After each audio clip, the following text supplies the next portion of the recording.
आस्था को शाम का वक्त बड़ा ही खूबसूरत और सुहाना सा लग रहा था। चारों तरफ एक अजीब सी खामोशी छाई हुई थी और तभी आस्था ने नोटिस किया कि गार्डन से बड़ी ही ठंडी ठंडी हवाएं उसके चेहरे को छू रही है। आस्था का दिल किया कि वो थोड़ी देर के लिए वो गार्डन में चली जाए और वहां पर थोड़ा सा टहलें, क्योंकि उसे गार्डन की ठंडी हवाएं अपनी ओर आकर्षित कर रही थी। तो इसीलिए आस्था बिना कुछ सोचे समझे जल्दी ही गार्डन की ओर जाने लगी। वही गार्डन में एक शख्स बिल्कुल फॉर्मल कपड़ों में अपने हाथ में कुछ दवाई लिए पौधों में दवाई छिड़क रहा था। आस्था जैसे ही गार्डन में गई और उसने इस तरह से एक शख्स को पौधों में कुछ दवाई छिड़कते हुए देखा तो वह हैरान हो गई। वह सोचने लगी कि ये आदमी कौन है और इस तरह से ये पौधे के साथ क्या छेड़खानी क्यों रहा है, और कहीं ये सारे पौधे तो काटने नहीं वाला है। वो आदमी हाथ में कैंची लेकर पौधे काट रहा था। अब जैसे ही आस्था ने ये देखा वो घबरा गई और जल्दी से उसने आगे बढ़कर तुरंत उस शख्स हाथ पकड़ लिया था। अब वो शख्स हैरानी से आस्था की ओर अपने गहरी काली आंखों से देखने लगा और आस्था भी उसकी आंखों में देख रही थी। एक पल को तो आस्था थोड़ी सी डर भी गई थी, क्योंकि उसके सामने एक लंबा चौड़ा मजबूत मर्द खड़ा हुआ था।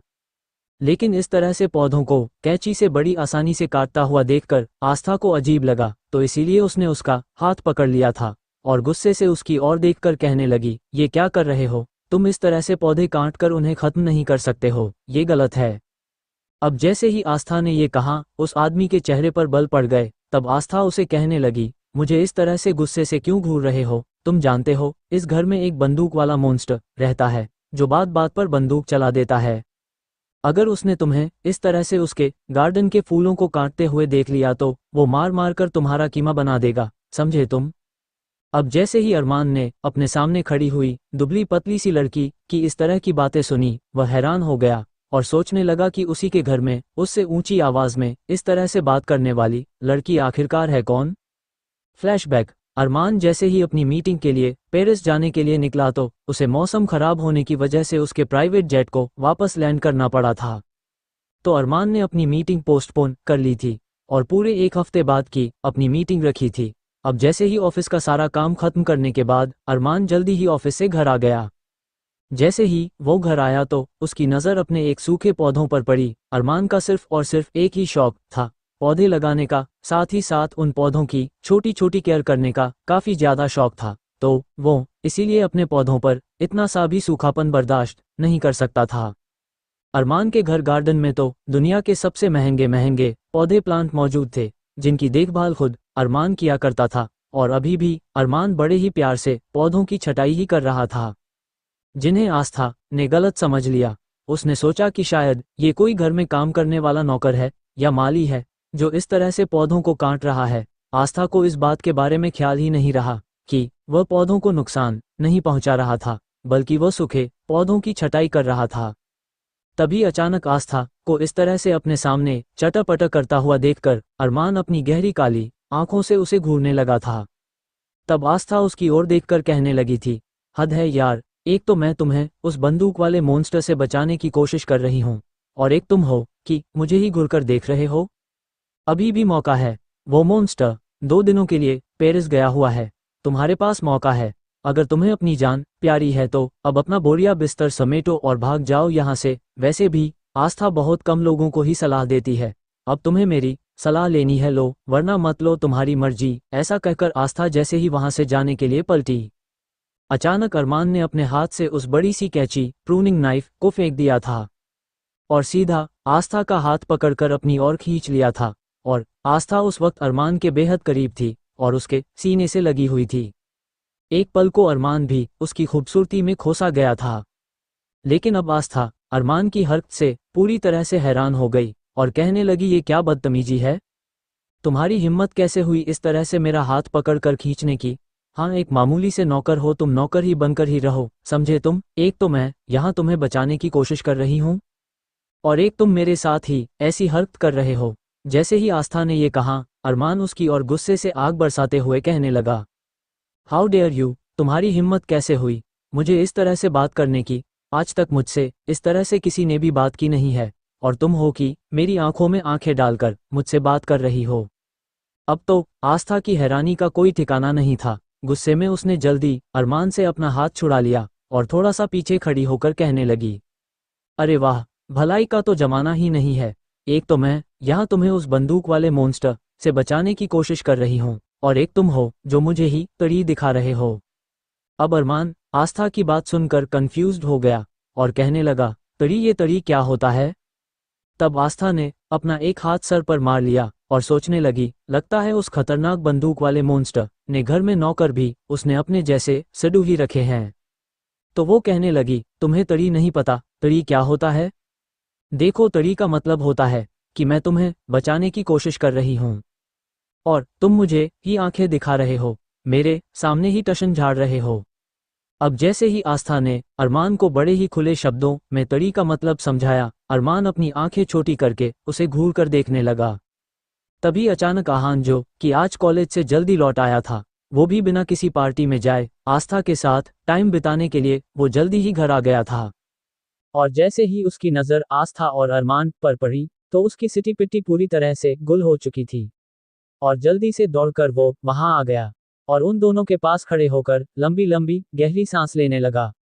आस्था आहान को देखकर कहने लगी, अरे आहान जी, आप आ गए इतनी जल्दी? आपने तो बोला था आप रात को 8 बजे के बाद आएंगे। तभी आहान एक नज़र कभी अरमान को देख रहा था और फिर दूसरी नज़र से अपने सामने खड़ी हुई आस्था को देख रहा था, और मन ही मन में सोच रहा था, कल रात तो भाभी इतनी ज्यादा डरी हुई थी कि डर के मारे थर थर कांप रही थी। इतना ही नहीं, जब आज सुबह अरमान भाई की बातें हो रही थी तब भी वो भाई के नाम से भी कांप रही थी। लेकिन अब तो यहाँ पर भाई की आंखों के सामने बिल्कुल शेरनी बनकर खड़ी हुई है। लगता है दादाजी ठीक ही सोच रहे थे कि अरमान भाई को अगर कोई सुधार सकता है तो सिर्फ आस्था भाभी ही ये काम कर सकती है। तभी अरमान गुस्से से घूरकर आहान को देखने लगा और कहने लगा, कौन है ये लड़की? तुम जानते हो इसे? और ये यहाँ क्या कर रही है? आहान इससे पहले कि कोई जवाब देता, आस्था तुरंत आहान के सामने जाकर खड़ी हो गई और अरमान की ओर देखकर कहने लगी, अरे वाह, ये किस तरह से बातें कर रहे हो तुम अपने मालिक से? क्या तुम्हें तुम्हारे घर वालों ने इतनी सी भी तमीज़ नहीं सिखाई है कि किस तरह से बात करते हैं, किस तरह से नहीं? और वो तुम्हारे मालिक है, क्या तुम अपने मालिक से इस तरह से बातें करोगे? हाँ। अब जैसे ही आहान ने आस्था की बातें सुनी तो उसने अपना हाथ अपने सर पर मार लिया और वो सारा मांजरा समझ गया कि आस्था को जरूर कोई ना कोई गलतफहमी हो गई है और वो अरमान को कोई मामूली सा नौकर समझ रही है। आहान मन ही मन में आस्था के लिए दुआ करने लगा, आज उसकी प्यारी भाभी का इस घर में आखिरी दिन है। भले ही रात में भाभी गोली से बच गई हो, लेकिन अब तो अरमान भाई अपनी बंदूक की सारी गोलियां भाभी के भेजे में उतार देंगे, क्योंकि अरमान के सामने तो आज तक कोई भी खड़ा होकर ठीक से बात तक नहीं कर सकता। लेकिन यहाँ तो आस्था भाभी सीधे सीधे उसके भाई के आंखों में देखकर बात कर रही है। तब आहान आस्था को कहने लगा, आप मेरी बात सुनिए, मुझे लगता है कि आपको इस वक्त अंदर जाना चाहिए। मैं अभी थोड़ी देर में आकर आपको सारी बातें समझाता हूँ। ऐसा कहकर उसने आस्था को वहां से अंदर जाने का इशारा किया, क्योंकि वो अरमान के सामने जानबूझकर आस्था को भाभी नहीं कह रहा था, क्योंकि उसे दादाजी की बातें याद थी कि अरमान को इस बात के बारे में नहीं पता है कि उसके शादी प्रियंका से नहीं बल्कि आस्था से हुई है। तभी अरमान गुस्से से आहान की ओर घूर कर देखने लगा, ऐसा लगने लगा था कि अरमान अपने गुस्से से अभी इसी वक्त आहान को जलाकर राख कर डालेगा। तभी आस्था आहान की ओर देखकर कहने लगी, लेकिन आप मुझे अंदर जाने के लिए क्यों कह रहे हैं? अरे मैं तो यहाँ पर इस पागल नौकर को ये समझा रही थी कि इस तरह से पौधे तोड़कर ना फेंके, उन पौधों को ना काटे, क्योंकि अगर तुम्हारे उस बंदूक वाले मॉन्स्टर भाई ने ये देख लिया तो पक्का इसकी जान ले लेगा। मैं तो यहाँ इसको बचाने के लिए आई थी, ऊपर से ये मुझे ही तड़ी पर तड़ी दिखाए जा रहा है, उल्टी सीधी बातें सुनाए जा रहा है। इतना ही नहीं, इसने मेरा हाथ भी पकड़ा था। अब जैसे ही आस्था ने अपने भोलेपन में ये सारी बातें आहान से कही, तभी आस्था आहान की ओर देखकर कहने लगी, लेकिन आप मुझे अंदर जाने के लिए क्यों कह रहे हैं?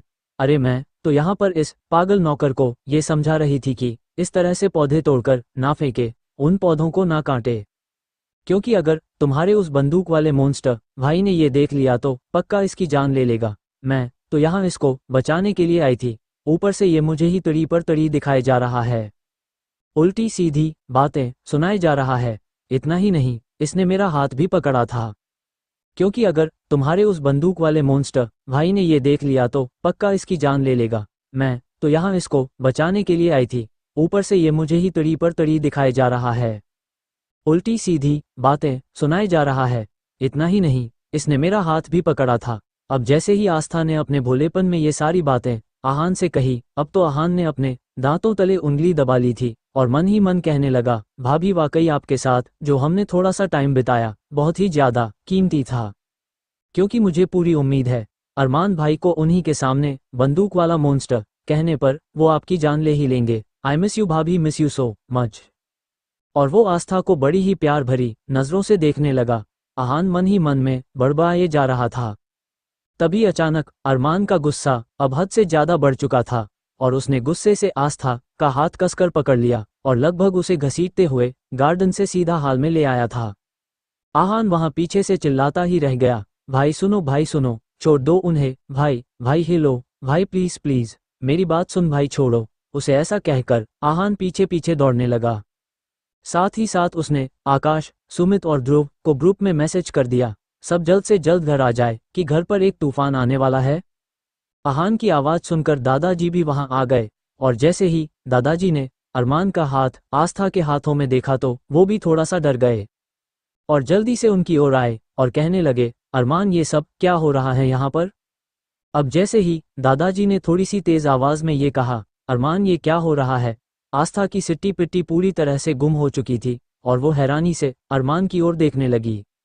जो कुछ भी अभी थोड़ी देर पहले उसने कहा वो सब कुछ उसे याद आने लगा और आस्था के हाथों की कपकपी छूटने लगी। इतना ही नहीं, उसकी टांगे पूरी तरह से कांपने लगी थी क्योंकि अरमान का नाम ही उसे डराने के लिए काफी था। लेकिन यहाँ तो साक्षात अरमान उसकी आंखों के सामने खड़ा हुआ था, तो अब आस्था बहुत ही ज्यादा डर गई थी। डर कर कब वो बेहोश होकर अरमान की बाहों में झूल गई, किसी को पता ही नहीं चला। आस्था को इस तरह से बेहोश होता हुआ देखकर आहान चिल्ला उठा। साथ साथ दादाजी भी परेशान हो उठे। अब तक ध्रुव, आकाश और सुमित जो कि ऑलरेडी वहां आने के लिए निकल चुके थे, वो भी सिंघानिया मेंशन पहुंच गए।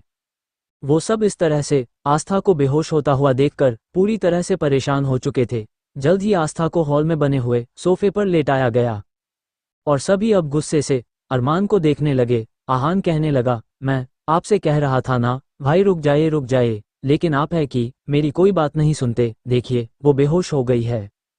तभी आकाश ने कहा, अरमान तुम्हें इतना गुस्सा नहीं करना चाहिए था। ध्रुव कहने लगा था, अरे कम से कम एक बार बात तो सुन लेते, वह वैसे इतनी मासूम है, वो इतना ज्यादा डरी हुई है तुम्हें देखकर, तो तुम्हें क्या जरूरत थी उनका हाथ घसीटकर इस तरह से हॉल में लेकर आने की। दादाजी कहने लगे, अरमान और कितनी गलतियां करोगे तुम, आज तो तुमने हद ही पार कर दी। सभी अलग अलग तरीके से अरमान को डांट लगाए जा रहे थे। अब तक अरमान बुरी तरह से चिढ़ चुका था और हैरान हो चुका था कि अचानक से इन सब लोगों को हुआ क्या है। अरमान के सामने इन सब लोगों की जुबान नहीं खुलती थी, लेकिन ये सभी एक अनजान लड़की के लिए उसे इस तरह से बातें क्यों सुनाए जा रहे हैं। अरमान जोरों से चिल्ला, बस कीजिए, आप लोगों की हिम्मत कैसे हुई मुझसे इस तरह से बात करने की, और ये लड़की है कौन, क्यों आप सब लोग को इसकी इतनी ज्यादा फिक्र हो रही है।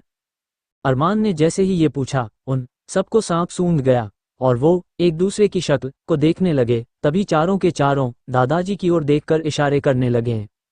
दादाजी समझ चुके थे कि वो सब उनसे क्या कहना चाहते हैं, उन सब का इशारी समझते हुए अब दादाजी अरमान के सामने जाकर खड़े गए और कहने लगे थे, ये आस्था है, आस्था अरमान सिंघानिया, क्या या। अब जैसे ही अरमान ने ये सुना, उसके पैरों के तले से जमीन खिसक चुकी थी और अचानक से ही अरमान ने अपनी 2 उंगली उठाकर अपने माथे पर रख दी थी और गुस्से से अपने माथे पर टेप करने लगा था। अब तो वो चारों सूखे पत्ते की तरह कांपने लगे थे, क्योंकि वो खब समझ चुके थे कि अरमान का गुस्सा जब हद से ज्यादा बढ़ जाता है तब वो इसी तरह की हरकत करता है। दादाजी देख चुके थे कि अरमान का गुस्सा किस हद से ज्यादा बढ़ता जा रहा है। तब वो अरमान की ठीक सामने जाकर खड़ा हो गए और कहने लगे, हम अच्छी तरह से जानते हैं कि ये सारी बातें जानने के बाद तुम्हें काफी गुस्सा आ रहा होगा और अजीब भी लग रहा होगा। हम मानते हैं कि हमने तुम्हारी शादी प्रियंका से तय की थी, लेकिन हुआ ये कि शादी वाले दिन ही प्रियंका शादी से पहले ही मंडप से भाग गई। तब हमने मजबूरी में प्रियंका की ही कजिन आस्था को शादी करने पर मजबूर किया और अपने खानदान की इज्जत बचाने के लिए उसे मंडप में बैठा दिया। अब अरमान गुस्से से लाल सुर्ख आंखों से अपने दादाजी को घूरने लगा। दादाजी फिर अरमान की ओर देखकर कहने लगे, हम अच्छी तरह से जानते हैं कि तुम्हें इस वक्त काफी ज्यादा गुस्सा आ रहा है, लेकिन हमने जो कुछ भी किया उस वक्त खानदान की इज्जत को बचाने के लिए किया। तुम एक बार ठंडे दिमाग से सोचो अरमान, इस तरह गुस्सा करने से सिचुएशन बदल नहीं जाएगी। तभी अरमान अपने सर पर 2 से 3 बार टेप करते कहने लगा, आपने गलती कर दी दादाजी, आपने बहुत बड़ी गलती कर दी, आपको ऐसा नहीं करना चाहिए था। दादाजी कम से कम ऐसा कुछ करने से पहले आपको मुझे इस बारे बताना चाहिए था। आपने गलती कर दी दादाजी, गलती कर दी। ऐसा कहकर अरमान सोफे पर लेटी हुई बेहोश आस्था को गुस्से भरी नजरों से देखता हुआ सीधा अपने कमरे में चला गया। जैसे ही अरमान अपने कमरे में गया, अचानक से उसके कमरे में से सामान के टूटने फूटने की आवाज आनी शुरू हो गई। अब तो वह चारों के चारों हैरानी से दादाजी की ओर देखने लगे और कहने लगे, दादाजी अब क्या किया जाए? अरमान भाई का गुस्सा तो आउट ऑफ कंट्रोल हो गया है और आप अच्छी तरह से जानते हैं, जब उनका गुस्सा हद से ज्यादा बढ़ जाता है तो वो बेजान चीजों को तोड़फोड़ कर उनका नक्शा बिगाड़ देते हैं। अभी पिछले महीने ही तो उनका कमरा रिनोवेट किया गया था, सारी चीज इम्पोर्टेंट विदेश से मंगाई गई थी और अब इतनी जल्दी सारा सामान तोड़ा जा रहा है, तो मतलब एक बार फिर से हमें रिनोवेशन टीम को बुलाना होगा। अब जैसे ही आकाश ने ये कहा, दादाजी उसकी ओर देखकर कहने लगे, अपनी फालतू की बकवास बंद कर नालायक, और ध्रुव की ओर देखकर कहने लगे, वाकई डॉक्टर है या नहीं? तुझे क्या दिखाई नहीं दे रहा है? बहू कब से बेहोश पड़ी हुई है, जाकर उसका इलाज क्यों नहीं कर रहा है? ऐसा कहकर दादाजी ध्रुव को गुस्सा करने लगे। ध्रुव जल्दी से आगे आया और कहने लगा, सॉरी सॉरी दादाजी। वो अरमान भाई को गुस्से में देखकर मेरा तो दिमाग ही फ्रीज हो गया, भाभी की ओर तो मेरा ध्यान ही नहीं गया। ऐसा कहकर जल्दी ही वो आस्था को चेंज करने लगा।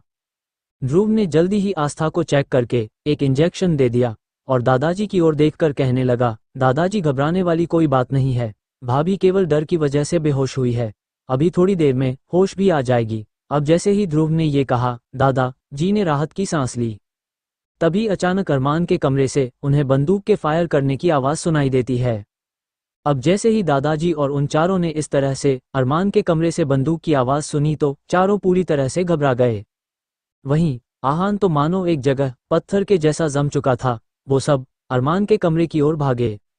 वही दादाजी अब पसीना पसीना हो गए, उनके पूरे शरीर में इतनी ताकत नहीं थी कि वो दौड़कर जल्दी से अरमान के कमरे में पहुंच जाए, लेकिन फिर भी एक नज़र आस्था की ओर देखते हुए जल्दी ही वो अरमान के कमरे में पहुंच चुके थे। और जैसे वो वहां गए, उन्होंने देखा कि अरमान का पूरा शानदार मास्टर बेडरूम वो पूरा कबाड़ खाना बन चुका था। उन सब के बीच में अरमान घुटनों के बल जमीन पर बैठा हुआ एक तक उस दिशा में देख रहा था जिस दिशा में उसने रैंडमली लगातार 3 फायर किए थे। दादाजी धीरे धीरे चलकर वहां तक आ गए। उन्होंने ये सब देखा तो उनकी जान में जान आई कि कम से कम अरमान को कुछ नहीं हुआ था, लेकिन अरमान के हाथ से खून निकल रहा था, ये बात किसी से छुपी नहीं रही। वही दादाजी जो मुश्किल से जैसे तैसे वहां तक पहुंचे थे, बुरी तरह से उनकी सांस उखड़ने लगी थी।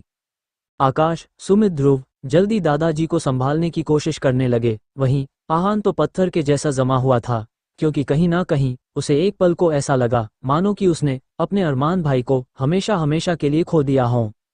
अरमान ने शुरू से ही आहान का बच्चे की तरह बहुत ख्याल रखता था। आहान जो कि अरमान का कजिन था, लेकिन बचपन से ही वो अरमान के साथ ही रहा था। अपने माँ बाप से भी ज्यादा अगर उसे किसी से मोहब्बत थी तो सिर्फ और सिर्फ अरमान से। तो आज अरमान की ऐसी हालत देखकर उसका शरीर पत्थर के जैसा जम चुका था। वेल, अब दादा जी की इस तरह से सांसें उखड़ने पर अरमान कानों में उन तीनों के घबराई हुई आवाज सुनाई दी। आकाश ने थोड़े से तेज आवाज में अरमान से कहा, ये किया है तूने? अरमान, देखो दादाजी को क्या हो रहा है। अरमान, होश में आओ, यहाँ देखो। ऐसा कहकर जब वह तीनों थोड़ा सा चिल्लाने लगे, तब जाकर अरमान अपने सेंस में आया और जैसे उसने इस तरह से अपने दादाजी की सांस उखड़ते हुए देखा तो डर से उसकी हालत अब खराब हो रही थी। जल्दी उसने ध्रुव से कहा था, ध्रुव जल्दी करो, गाड़ी निकालो, हमें अभी और इसी वक्त हॉस्पिटल जाएंगे। उस वक्त वो तीनों अरमान को देख रहे थे। उन्हें अरमान पर काफी तेज गुस्सा आ रहा था, क्योंकि कहीं ना कहीं उन्हें इस बात का अंदाजा था कि आज जो दादा जी और आहान की जो हालात है, सिर्फ और सिर्फ अरमान की वजह से ही है। वही दादाजी को अस्पताल लेकर जाते वक्त जैसे ही अरमान की नज़र आहान पर पड़ी तो थोड़ी देर के लिए वह रुका और तुरंत उसके पास जाकर उसने आहान गले से लगा लिया।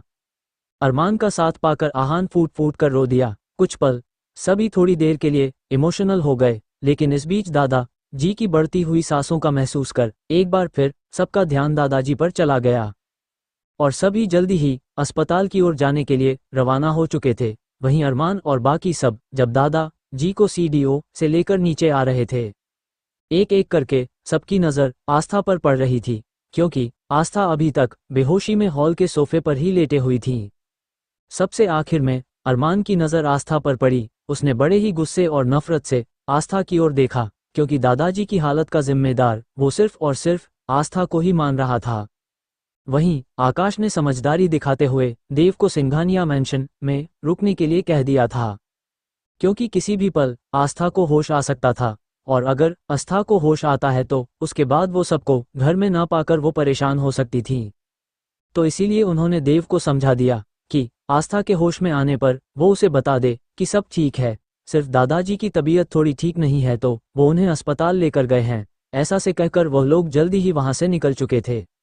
जल्दी ही अरमान उन चारों समेत दादा जी को लेकर अस्पताल की ओर रवाना हो चुका था। साथ साथ अरमान सिंघानिया के गाड़ी के आगे पीछे कम से कम 4 से 5 गाड़ियां और चलने लगे थी। उन सभी में उनके सिक्योरिटी गार्ड थे, क्योंकि अरमान सिंघानिया की सिक्योरिटी काफ़ी ज़्यादा टाइट था, जिसकी वजह से कोई भी आम आदमी उस तक नहीं पहुंच पाता।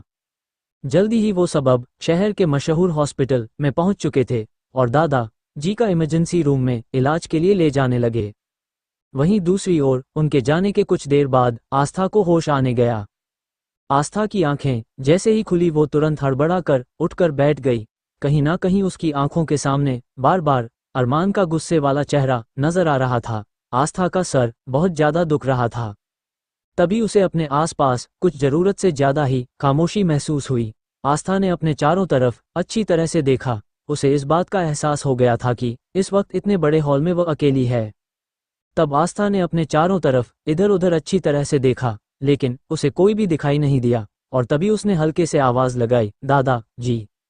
दादाजी ने भी कोई जवाब नहीं दिया। तब आस्था ने आगे आहान जी, आकाश जी, ध्रुव भैया सभी को एक एक करके आवाज लगाना शुरू कर दिया था, लेकिन किसी ने भी किसी तरह का कोई जवाब नहीं दिया, क्योंकि उस वक्त कोई भी वहां मौजूद नहीं था। आस्था अब पूरे घर में उन्हें ढूंढते हुए दरवाजे से जैसे ही बाहर जाने लगी, अचानक से देव ने तुरंत उसका रास्ता रोक लिया।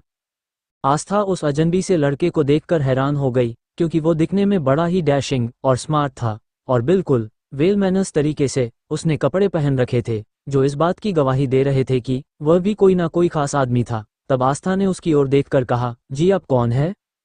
जिस तरह से उसने अनजाने में अरमान के साथ बदतमीजी करी थी, तो कहीं ना कहीं आस्था इस बार थोड़ी सी सावधानी बरत रही थी। इसीलिए अब वह किसी के साथ भी इस तरह से बदतमीजी नहीं करना चाहती थी। तो इसीलिए वह देव से सीधे सीधे तरीके से पूछने लगी थी कि आखिरकार आप कौन है और आप इस तरह से मेरा रास्ता क्यों रोक रहे हैं?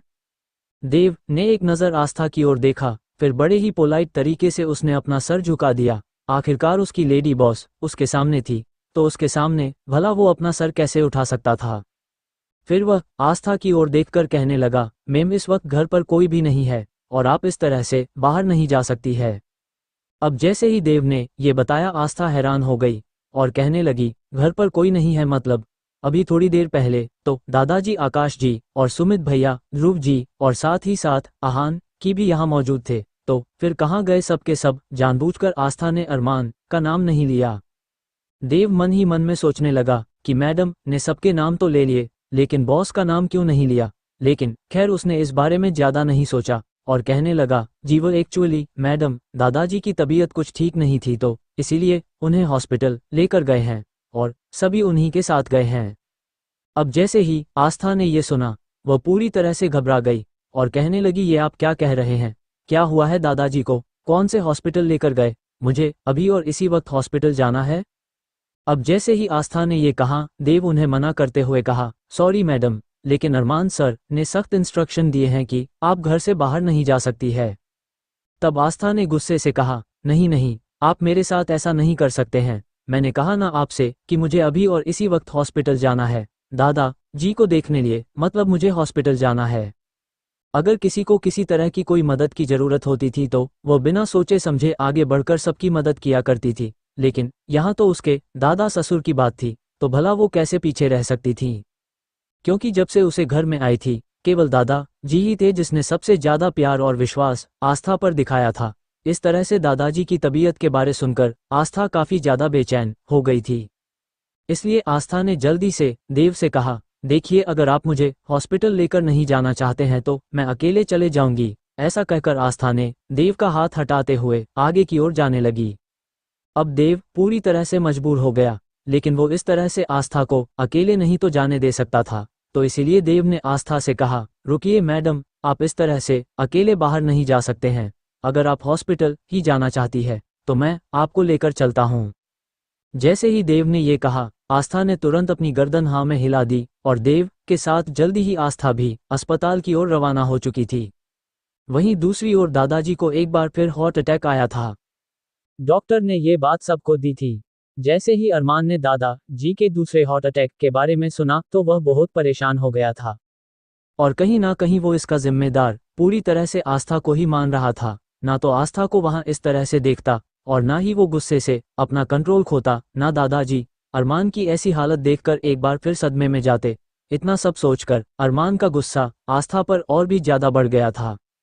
तभी ध्रुव, जो कि उस वक्त दादा जी के साथ मौजूद था, वह नम आंखों के साथ बाहर आया और अरमान की ओर देखकर कहने लगा, दादाजी की हालत बिल्कुल भी ठीक नहीं है। अरमान ब्रो, मैंने आपसे पहले ही कहा था, दादाजी को जब पहले हार्ट अटैक आया था उसी वक्त हमें दादाजी का ख्याल रखना चाहिए था। दादाजी को हर वक्त प्रॉब्लम और स्ट्रेस से दूर रखना होगा, तभी उनकी तबीयत में सुधार हो सकता है। लेकिन आज फिर से दादाजी को दूसरा हार्ट अटैक आया है और मुझे बड़े ही दुख के साथ कहना पड़ रहा है कि अगर दादाजी को एक बार फिर हार्ट अटैक आया तो मुझे नहीं लगता कि इस बार हम उन्हें बचा पाएंगे। अब जैसे ही ध्रुव ने ये सब कहा, अरमान ने तुरंत अपना कंट्रोल खो दिया और तुरंत ध्रुव का गिरेबान पकड़ लिया और कहने लगा, क्या तू पागल हो गया है? तू हमारे दादाजी के बारे में बात कर रहा है? तेरी हिम्मत कैसे हुई ऐसा बोलने की? चाहे कुछ भी हो जाए, दादा जी को कुछ नहीं होना चाहिए, कुछ भी नहीं। ध्रुव, ये बात अपने दिमाग में अच्छी तरह से बैठा लो, समझे तुम? तभी आकाश सुमित आगे आए। दोनों ने मिलकर अरमान से ध्रुव का गिरेबान छुड़ाने लगे। तब ध्रुव भी थोड़ा सा इमोशनल हो गया और कहने लगा, हर बार दादा जी की तबीयत सिर्फ और सिर्फ आपकी वजह से खराब होती है अरमान भाई, आप चाहे माने या ना माने। अब जैसे ही ध्रुव ने ये कहा, अरमान ने तुरंत उसका कॉलर छोड़ दिया और वो उस रूम से निकलकर हॉस्पिटल के कॉरिडोर में चलता हुआ एक शांत जगह पर जाकर खड़ा हो गया। उस वक्त वो थोड़ा सा टूटा हुआ था। वहीं आकाश और सुमित कहने लगे, ध्रुव, तुम्हें अरमान से इस तरह से बात नहीं करना चाहिए था। तुम अच्छी तरह से जानते हो कि वो कितना ज्यादा इमोशनल है। तभी उन दिनों की नज़र आहान पर पड़ी, जो अभी तक सदमे की वजह से कुछ भी नहीं बोल पा रहा था। वो तीनों अच्छी तरह से जानते थे कि उन सब में से आहान सबसे ज्यादा कमजोर है और किसी की जरा सी चोट और दुख देखकर उसकी हालत काफी ज्यादा खराब हो जाती है। तभी आकाश और सुमित दोनों आहान को लेकर बाहर चले गए और उसे समझाने की कोशिश करने लगे कि उसे इस तरह से छोटी छोटी बातों से बिल्कुल भी परेशान नहीं होना चाहिए। अगर वो इस तरह से दादाजी के सामने गुमसुम रहेगा तो दादाजी को भी काफी ज्यादा बुरा लग सकता है। तो तुम्हें थोड़ी बहुत अपने अंदर डेयरिंग और हिम्मत से काम लेना चाहिए। इस तरह से वो दोनों आहान को दिलासा देने के साथ साथ समझाने लगे। ध्रुव दादाजी के साथ रुक गया था। वही अरमान आंखें बंद करके दादाजी के पहले हार्ट अटैक के बारे में सोचने लगा। दादाजी का जब पहले हार्ट अटैक आया था, अरमान बहुत ही ज्यादा डर गया था, क्योंकि वो अपने दादाजी को किसी भी कीमत पर नहीं खो सकता था। वैसे भी उसकी जिंदगी में कोई और रिश्ते नाते नहीं थे, केवल उसके दोस्त और दादाजी, यही सब उसकी फैमिली थी। तब दादा जी ने उससे शादी करने के लिए बोला था। उस वक्त अरमान तो बस जल्द से जल्द दादाजी को ठीक होते हुए देखना चाहता था, तो इसीलिए उसने दादाजी से शादी करने के लिए हाँ कह दिया था। लेकिन उसने सिर्फ एक ही शर्त रखी थी कि वो चाहे तो किसी भी लड़की से उसकी शादी करवा सकते हैं, उसे कोई मतलब नहीं है, लेकिन वो लड़की बिल्कुल भी खूबसूरत नहीं होनी चाहिए। दादाजी एक पल को तो उसकी इस तरह की शर्त सुनकर हैरान और परेशान हो गए, लेकिन फिलहाल उन्हें इस बात की खुशी थी कि उनके पोते ने शादी के लिए हाँ कह दिया है। तो इसीलिए उन्होंने अपने ऑफिस में काम करने वाले मनोज की बेटी प्रियंका को अरमान के लिए चुना था। प्रियंका ज्यादा खूबसूरत नहीं थी, हल्के से सांवले रंग की थी, इसीलिए अरमान ने उससे शादी करने के लिए हाँ कह दिया था। लेकिन अब जैसे ही अरमान को इस बात के बारे में पता चला कि उसकी शादी प्रियंका से नहीं बल्कि आस्था से हुई है, तो इस वक्त उसका गुस्सा बहुत ज़्यादा बढ़ चुका था, क्योंकि आस्था की खूबसूरती उसकी आंखों में चुभने लगी थी। अभी वो ये सब सोच ही रहा था कि तभी अचानक उसे आस्था दिखाई दे गई। पहले तो अरमान को ये लगाकर शायद वो आस्था के बारे में सोच रहा है, इसलिए आस्था उसे दिखाई दे रही है। लेकिन जब उसने आस्था के ठीक पीछे देव को आते हुए देखा तो उसे यकीन हो चुका था ये उसका वहम नहीं है और वाकई आस्था यहाँ आ रही है। अरमान ने गुस्से से अपनी दोनों हाथों की मुट्ठियों को कसकर बंद कर लिया, क्योंकि वो आस्था को बिल्कुल भी वहां नहीं देखना चाहता था। लेकिन आस्था तो उस वक्त दादा जी की फिक्र में दौड़ते चली आ रही थी, उसे किसी चीज का कोई होश नहीं था। लेकिन अरमान तुरंत उसके सामने जाकर खड़ा हो गया।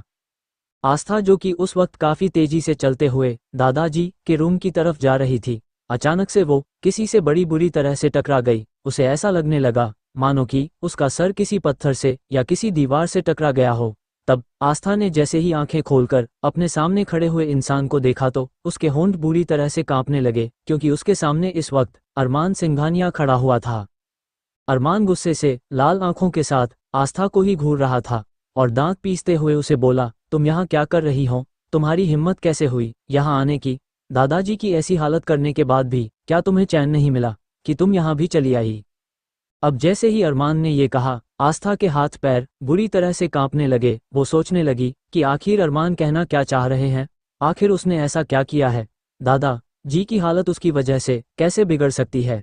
आस्था ने खुद को थोड़ा सा कंसोल करते हुए खुद शांत किया। अरमान से कहने लगी, मुझे दादा जी से मिलना है, प्लीज मेरे रास्ते से हट जाए। ऐसा कहकर जैसे ही आस्था अरमान के बराबर साइड से जाने लगी, अरमान ने झट से उसका हाथ कसकर पकड़ लिया, उसे सीधा उसे खींचता हुआ उस जगह ले आया जहां थोड़ी देर पहले वह खुद खड़ा हुआ था, और आस्था को दीवार के सहारे लगाकर वो उस वक्त उसे आंखों में आंखों डालकर कहने लगा, डोंट यू डेयर, दादाजी के करीब जाने के बारे में सोचना भी मत, और मेरी एक बात कान खोल कर सुन लो। अगर तुम्हें लगता है कि तुम अपनी खूबसूरती का जाल मुझ पर और मेरे दादाजी या मेरे परिवार पर चला सकती हो, तो ये तुम्हारी बहुत बड़ी गलतफहमी है।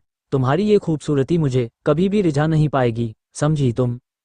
अब जैसे ही अरमान ने सीधे आस्था से इस तरह से बात की, आस्था तो आंखें हैरानी और नासमझी से फैल गई थी। उसके पास तो शब्द खत्म हो गए थे, उसे तो कुछ समझ ही नहीं आ रहा था अपने सामने खड़े हुए इंसान को कहें तो क्या कहें। वो तो गुस्से से सिर्फ आस्था को सुनाए जा रहा था, और अरमान का ऐसा बर्ताव देखकर आस्था का पूरा शरीर बुरी तरह से कांप रहा था। आस्था की इतनी हिम्मत नहीं हो रही थी कि वो अरमान की आंखों में देख सके। तभी अचानक, इससे पहले कि अरमान आस्था को गुस्से में कुछ और सुनाता, तभी उसे पीछे से बॉडीगार्ड यानी उसके असिस्टेंट देव की आवाज़ सुनाई दी। जैसे ही देव की आवाज़ है अरमान के कानों में आई, अरमान आस्था को घूरते घूरते ही कहने लगा, यस बोलो। देव ने कहना शुरू कर दिया, बॉस दादाजी को होश आ गया है और वो आपको बुला रहे हैं। जैसे ही अरमान ने ये सुना, वो उसने एक पल में ही आस्था को छोड़ दिया और तुरंत बड़े बड़े कदम बढ़ाता हुआ सीधा दादाजी के रूम की ओर जाने लगा। देव ने अफसोस भरी नजरों से सामने खड़ी हुई आस्था की ओर देखा और मन ही मन में सोचने लगा, ना जाने इस बेचारी लड़की का जन्म किस अशुभ घड़ी में हुआ था, जो इस जन्म में ये अरमान जैसे मॉन्स्टर की बीवी बन गई। फिर खुद को ही देव डांटने लगा कि मुझे बॉस के बारे में ऐसा नहीं सोचना चाहिए। अगर बॉस ने उसके मन की बात पढ़ ली तो उसका आज आखिरी दिन भी हो सकता है। ये सोचते हुए देव जल्दी ही वहां से खिस गया। अरमान जल्दी से अपने दादाजी के पास गया, उनका हाथ पकड़कर उन्हें देखने लगा, और इस वक्त अरमान के चेहरे पर किसी भी तरह के कोई इमोशन दिखाई नहीं दे रहा था। वह केवल अपने दादा का हाथ पकड़े हुए सपाट चेहरे के साथ दादाजी को देख रहा था। तभी दादाजी अरमान की ओर देखकर कहने लगे, अरमान तुम अच्छी तरह से जानते हो कि हमने जो कुछ भी डिसीजन लिया है वो शायद तुम्हें कुछ खास पसंद नहीं आया है, लेकिन उसे वक्त हमारी मजबूरी थी बेटा, और अब हम दिल से आस्था बेटी को अपनी बहू मान चुके हैं, तो हम चाहते हैं कि तुम आस्था बेटी को अपनी जिंदगी में शामिल कर लो।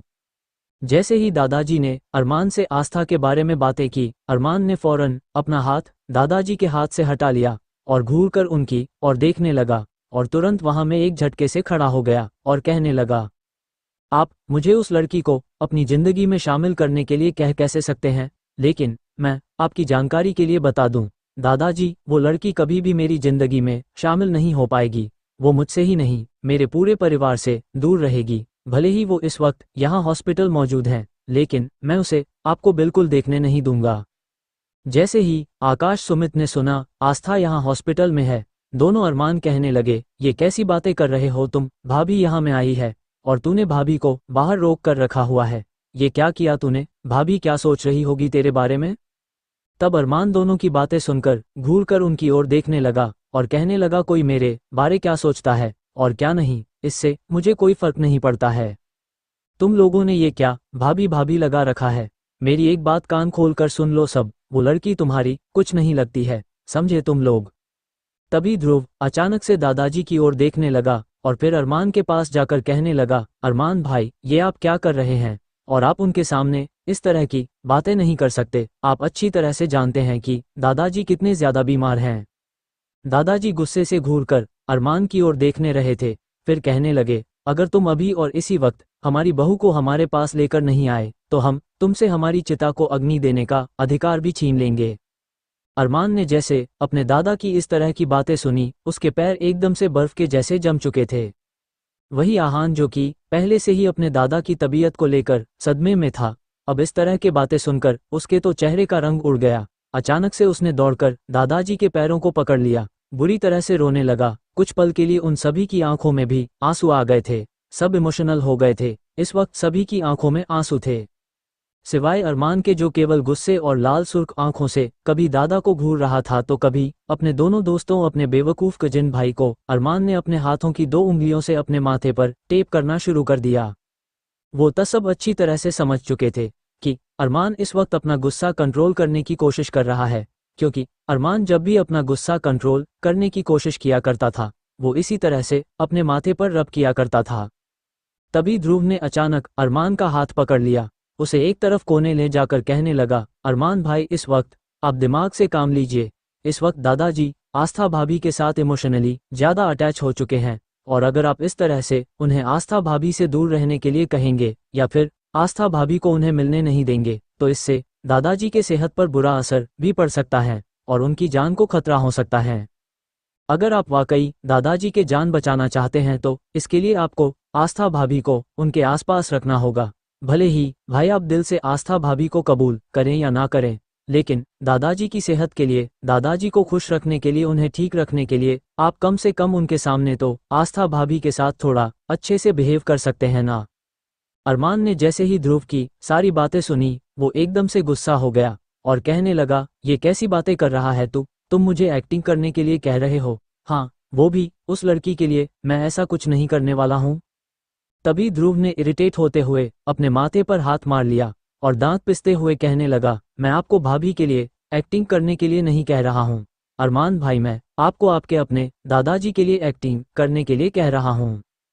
इस वक्त आपके लिए सिर्फ दादाजी की सेहत ज़्यादा जरूरी होनी चाहिए और हम दादाजी की हेल्थ को लेकर कोई रिस्क नहीं ले सकते हैं।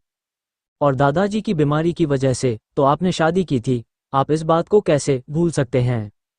मैं जानता हूँ कि शादी की सच्चाई जानकर आपको काफ़ी ज़्यादा बुरा लग रहा है और इनफैक्ट आपको काफ़ी बड़ा सदमा भी लगा है, लेकिन इसका मतलब ये नहीं कि आप अपनी नफरत और गुस्से के चलते दादाजी को हमेशा हमेशा के लिए खोने का रिस्क लें।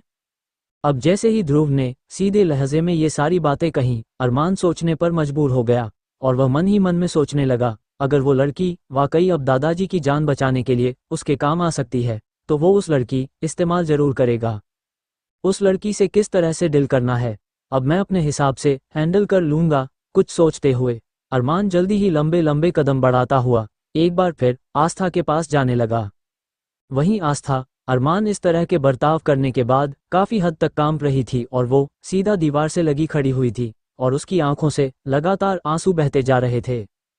तभी अचानक से अरमान उसके पास आया और उसने उसकी बाजू पकड़कर उसे अपनी ओर खींचा। आस्था अपनी खूबसूरत काली आंखों से अरमान की ओर देखने लगी। इस वक्त आस्था का चेहरा एक मासूम से बच्चे की तरह बड़ा ही प्यार और क्यूट सा लग रहा था।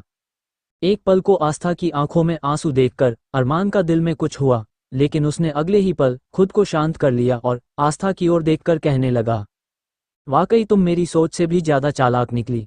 तुमने आते ही मेरे दादाजी पर अपना कब्जा जमा लिया।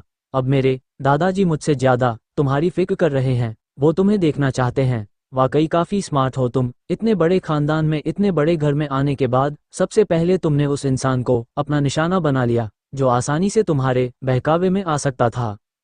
लेकिन मेरी एक बात कान खोल कर सुन लो, भले ही तुमने छल कपट से मुझसे शादी कर ली हो, लेकिन मेरी जिंदगी में तुम्हारी कोई हैसियत नहीं है और ना ही तुम कभी अरमान सिंघानिया की बीवी बन पाओगी। अरमान सिंघानिया की जिंदगी में तुम्हारी लिए कोई जगह नहीं है, समझी तुम। भले ही तुमने अपने मासूम से चेहरे का इस्तेमाल करते हुए मेरे दादाजी को फंसा लिया हो, लेकिन मेरी एक बात कान खोल कर सुन लो, आज के बाद तुम्हारी आंखों के आंसू सिर्फ और सिर्फ मेरे सामने रहेंगे। अगर भूलकर एक भी आंसू मेरे दादाजी के सामने बाहर आए तो मैं तुम्हारे पूरे खानदान को मिटा डालूंगा। मैं तुम्हें जिंदा नहीं छोड़ूंगा और तुम्हारी जान ले लूंगा, लेकिन दादाजी के सामने तुम कभी भी इस बात का पता नहीं लगने दोगी कि अरमान सिंघानिया का तुमसे कोई लेना देना नहीं है। कल शादी हुई है ना मेरी तुम्हारी, और आज के आज ही मैं तुम्हें तलाक भी दे दूंगा। बहुत जल्दी मैं डाइवोर्स के पेपर रेडी करवा लूंगा और जैसे ही दादाजी ठीक होंगे मैं उन्हें उसे तलाक के बारे में भी बता दूंगा। अब जैसे ही आस्था ने ये सारी बातें सुनी, उसके रूह अंदर तक कांप गई। वो सपने में भी नहीं सोच सकती थी जिसे नवेली दुल्हन की शादी को हुए अभी केवल 24 घंटे ही गुजरे थे और अभी से उसका पति उसके सामने तलाक के बात कर रहा है और साथ ही साथ उसे उसके परिवार के सामने यानी कि अपने दादाजी और उसके दोस्तों भाई के सामने खुश रहने की एक्टिंग करने के लिए कह रहा है। अब आस्था की हैरानी का कोई ठिकाना नहीं था। उसका पावरफुल ऑरा देखने के बाद, उसकी आंखों में देखने के बाद इतनी हिम्मत ही नहीं हो रही थी कि वह अरमान से एक बार सवाल भी कर सके कि तुम ये क्या रहे हो, तुम्हारी अभी तो मुझसे शादी हुई है, तुम भला मुझे ऐसी बातें कैसे कर सकते हो। उसकी इतनी हिम्मत ही नहीं हो रही थी कि वह अरमान से किसी तरह का कोई सवाल जवाब कर सके। वो तो बस केवल अपनी हिरनी जैसी आंखों से उस घूरे जा रही थी और कहीं ना कहीं अरमान भी आस्था के इस तरह से घूरे जाने पर थोड़ा सा इरिटेट भी हो रहा था और अगले ही पल कहने लगा, अपना ये होलिया ठीक करो, तुम्हें अभी और इस वक्त दादाजी से मिलने के लिए जाना है। आस्था ने बस किसी बच्चे की तरह अपना सर हिला दिया और अपने आंसुओं को अच्छी तरह से पोंछकर वो भी अरमान के ठीक पीछे पीछे चलने लगी। और अब जैसे ही वो उस रूम के अंदर गई, एक पल को उसके कदम फ्रिज हो गए थे, क्योंकि उसकी आंखों के ठीक सामने दादाजी ऑक्सीजन मास्क लगाए लेटे हुए थे। दादाजी को देखकर एक पल को आस्था की आंखें नम हो गई, लेकिन उसने तुरंत अपने आंखों में आंसुओं को साफ दिया। कहीं ना कहीं आस्था ये सब हरकत अरमान ने नोटिस ली थी, लेकिन वो उस वक्त चुपचाप खड़ा रहा। दादाजी ने उसे बड़े ही प्यार से आस्था को अपने पास बुलाया और अपने पास बैठाकर उसका हाथ थाम लिया। आस्था दादाजी ऐसी हालत देखकर बहुत ही ज्यादा इमोशनल हुए जा रही थी, लेकिन उसने जैसे तैसे अपने आंसुओं को अपने अंदर ही रोक रखा था। वही अरमान गुस्से से आस्था और दादाजी के हाथों को घूरे जा रहा था और सोच रहा था, अभी थोड़ी देर पहले जब मैंने दादाजी का हाथ पकड़ा था तो दादाजी ने मेरा हाथ तो झटका दिया था, लेकिन इसका हाथ देखो कैसे पकड़कर बैठे हुए हैं। कल की आई हुई लड़की ने ना जाने कुछ घंटे के अंदर ऐसा क्या जादू कर दिया कि मेरे दादाजी मेरे नहीं रहे।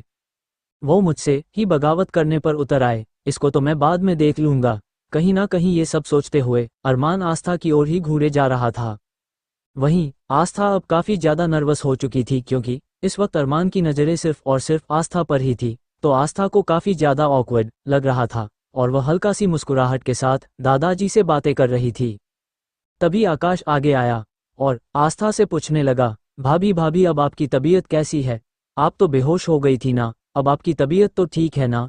जैसे ही आकाश में बड़े ही प्यार से आस्था से उसकी तबीयत के बारे में पूछा, अरमान गुस्से से घूरकर अब आकाश की ओर देखने लगा। सोचने लगा कि इन सबको हुआ क्या है, कैसे प्यार से बात कर रहे हैं, कितनी ज्यादा इनकी मीठी जुबान हो चुकी है, जैसे बिल्कुल शहद खाकर आए हुए हैं हम, जबकि मेरे सामने तो इन सबकी सही से जुबान तक नहीं खुलती है।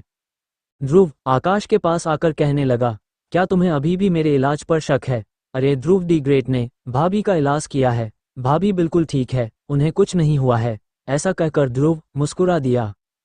आस्था भी मुस्कुराने लगी। आकाश भैया, ध्रुव जी बिल्कुल ठीक कह रहे हैं, मैं बिल्कुल ठीक हूँ और वाकई में ध्रुव जी की एक बेस्ट डॉक्टर है, तभी तो उन्होंने मुझे कितनी जल्दी ठीक कर दिया। और ध्रुव जी अब मेरी आपसे रिक्वेस्ट है कि आप भी जल्द से जल्द दादाजी को ठीक कर दीजिए ताकि हम इन्हें जल्द से जल्द घर ले जाए। तभी ध्रुव कहने लगा था, अरे भाभी जी आप अब क्यों परेशान हो रही हैं? ऑलरेडी दादाजी का इलाज चल रहा है और उनकी तबीयत अब काफ़ी हद तक ठीक है और डोंट वरी, 1 से 2 घंटे में उनकी रिपोर्ट्स आ जाएंगी। उसके बाद मैं दादाजी को खुद घर लेकर आऊँगा। तब तक आप अरमान भाई के साथ घर चले जाइए और जाकर आराम कीजिए, क्योंकि इस वक्त आपकी तबीयत भी कुछ ठीक नहीं है और अस्पताल की रिपोर्ट्स आने में भी 2 से 3 घंटे का वक्त लगने वाला है। फॉर्मेलिटी वगैरह में देरी हो जाएगी। जैसे ही ध्रुव ने ये कहा, आस्था के होंठ फड़फड़ाने लगे। वो ध्रुव को कहना चाहती थी कि मैं इस मॉन्स्टर के साथ अकेले नहीं जाना चाहती हूँ, मैं भी यही अस्पताल में आप लोगों के साथ रुकना चाहती हूँ। वो मन ही मन खुद से बातें किए जा रही थी। अरमान, जो कि तिरछी नजरों आस्था के रिएक्शन देख रहा था, तुरंत कहने लगा, ध्रुव ठीक कह रहा है, तुम चलो मेरे साथ घर चलो। और तुम्हारी तबीयत ठीक नहीं है ना? दादाजी 2-3 घंटे में घर आ जाएंगे, तब तक तुम चलो, तुम भी आराम कर लो। अगर तुम बीमार रहोगी तो दादाजी का ख्याल कौन रखेगा? अब जैसे ही अरमान ने इस तरह से बातें कहीं, अब तो उन चारों का मुंह हैरत के मारे खुला का खुला रह गया। वहीं दादाजी मुस्कुराकर ये सब नोटिस करने लगे। वो यही तो चाहते थे कि अरमान अपनी बीवी से अच्छी तरह से पेश आएं, उससे प्यार और मोहब्बत से बातें करें, तो कहीं ना कहीं उनके दिल को सुकून मिल चुका था। वही आहान तुरंत सुमित के पास गया और अपनी कोहनी मारकर कहने लगा था, क्या तूने भी वही सुना जो मैंने सुना है? तभी सुमित आकाश को कोहनी मारकर कहने लगा, क्या तूने भी वही सुना जो मैंने सुना है? तभी आकाश ध्रुव को कोहनी करने लगा और कहने लगा था, क्या तुम्हारे कान भी ठीक काम कर रहे हैं? क्या तुमने भी वही सुना जो हमने सुना है? वह चारों बोखलाहट से एक दूसरे को कोहनी मार रहे थे। तभी ध्रुव ने अरमान को कोहनी मार दी और कहने लगा था, क्या तुमने भी वही सुना जो हम लोगों ने सुना है? अब जैसे ही अरमान ने ध्रुव की बात सुनी, वो कंफ्यूजन से घूरकर उसे देखने लगा। ध्रुव की नज़रें जैसे ही अरमान पर गई, उसने तुरंत ही एहसास हो गया कि फ्लो में उसने अरमान को कोहनी मार दिया। तभी वो चारों एकदम इधर उधर देखने लगे, मानो कि जैसे उन सब ने कुछ किया ही नहीं ना हो। तभी अरमान एक नज़र आस्था की ओर देखकर कहा, अब क्या तुम यही खड़े रहोगी? चलो, चलना नहीं है।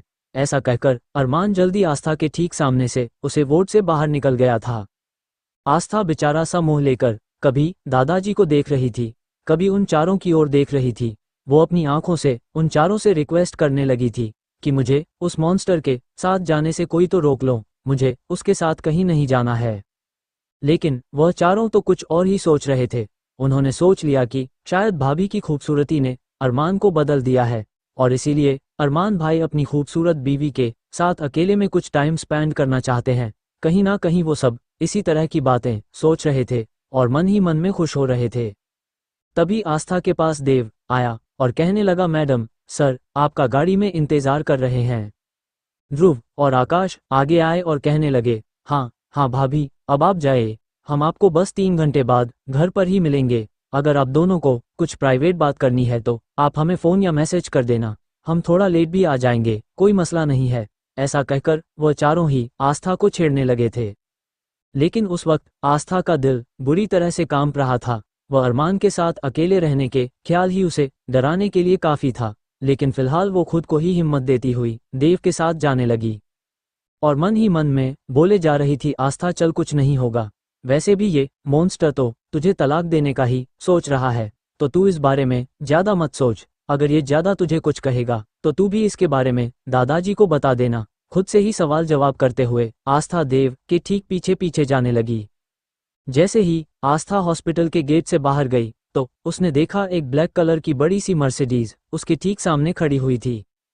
देव ने आगे बढ़कर पीछे वाली सीट का दरवाज़ा आस्था के लिए खोल दिया। आस्था ने एक नज़र उस अस्पताल की ओर देखा और अगले ही पल वह हिम्मत जताते हुए उसे गाड़ी में बैठ गई। लेकिन जैसी वो गाड़ी में बैठी, उसकी नज़र उसके ठीक बराबर में लैपटॉप पर काम करते हुए अरमान पर गई। अब आस्था काफ़ी ज़्यादा घबरा गई थी। उसने तो सोचा था कि शायद अरमान उसके साथ जाना पसंद नहीं करेगा और दूसरी गाड़ी में जाएगा, आस्था को अकेले इस गाड़ी में जाना होगा। लेकिन अरमान को यूं अपने पास वाली सीट पर देखकर आस्था की हैरानी का कोई ठिकाना नहीं था। लेकिन अब तो वो बैठ चुकी थी और मैंने मन ही मन प्रार्थना करने लगी, है कृष्ण भगवान जी, बस इस बार संभाल लेना, इस बार बंदूक वाले मॉन्स्टर से बचा लेना। मैं इस बार आपसे पक्का वाला वादा करती हूँ कि मैं इस बार आपको पूरे 101 नारियल चढ़ाऊंगी, बस आप इस मॉन्स्टर से बचा लेना। ये सोचते हुए आस्था मन ही मन में प्रार्थना करने लगी।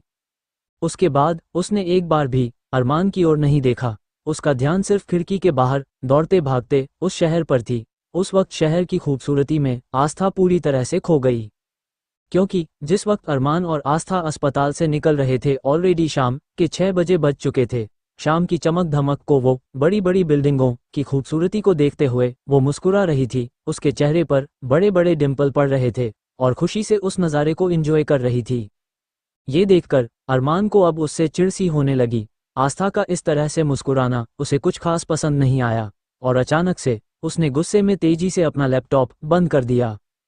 लेकिन आस्था का ध्यान अरमान की ओर बिल्कुल भी नहीं गया, क्योंकि इस वक्त वह बाहर की खूबसूरती खोई हुई थी। अब अरमान का सब्र जवाब दे गया, क्योंकि वो आस्था को इस तरह से मुस्कुराते हुए बिल्कुल नहीं देख सकता था। अचानक से उसने आस्था के बाजू को कसकर पकड़ लिया, उसे अपनी ओर खींच दिया। आस्था के बाजू में तेजी से दर्द हुआ और उसके मुंह से हल्की सी चिक निकल गई। वहीं आगे फ्रंट सीट पर बैठे हुए देव को जैसे ही आस्था की चीख सुनाई दी, उसने तुरंत पीछे मुड़कर देखा। लेकिन जैसे ही उसने ये देखा कि इस वक्त उसकी मैडम यानी कि आस्था उसके मॉन्स्टर बॉस अरमान के सीने से लगी हुई है, तो उसकी आंखें हैरानी से फैल गई। उसने तुरंत अपना मुंह आगे कर डाइविंग पर ध्यान दिया। बार बार देव अपनी आंखें मसल रहा था। उसे ऐसा लग रहा था मानो कि उसने कोई 8वां अजूबा देख लिया हो, क्योंकि इस तरह से अरमान सिंघानिया के आसपास किसी लड़की को देख पाना किसी 8वें अजूबे से कम नहीं था। जल्दी ही देव ने अरमान की परमिशन लिए बिना तुरंत गाड़ी के पार्टीशन ऑन कर दिए थे। आस्था, जो कि उस वक्त शहर की खूबसूरती में पूरी तरह से खोई हुई थी, अरमान के इस तरह का बर्ताव करने पर उसे काफ़ी ज़्यादा डर लगने लगा। इतना ही नहीं, उसके हाथ पैर बुरी तरह से कांपने लगे। कहीं ना कहीं अरमान ने भी उसके कैप्टे शरीर को महसूस किया। तभी आस्था तुरंत एक झटके से अरमान से अलग होकर बैठ गई और उसकी ओर डर और कंफ्यूजन से देखने लगी।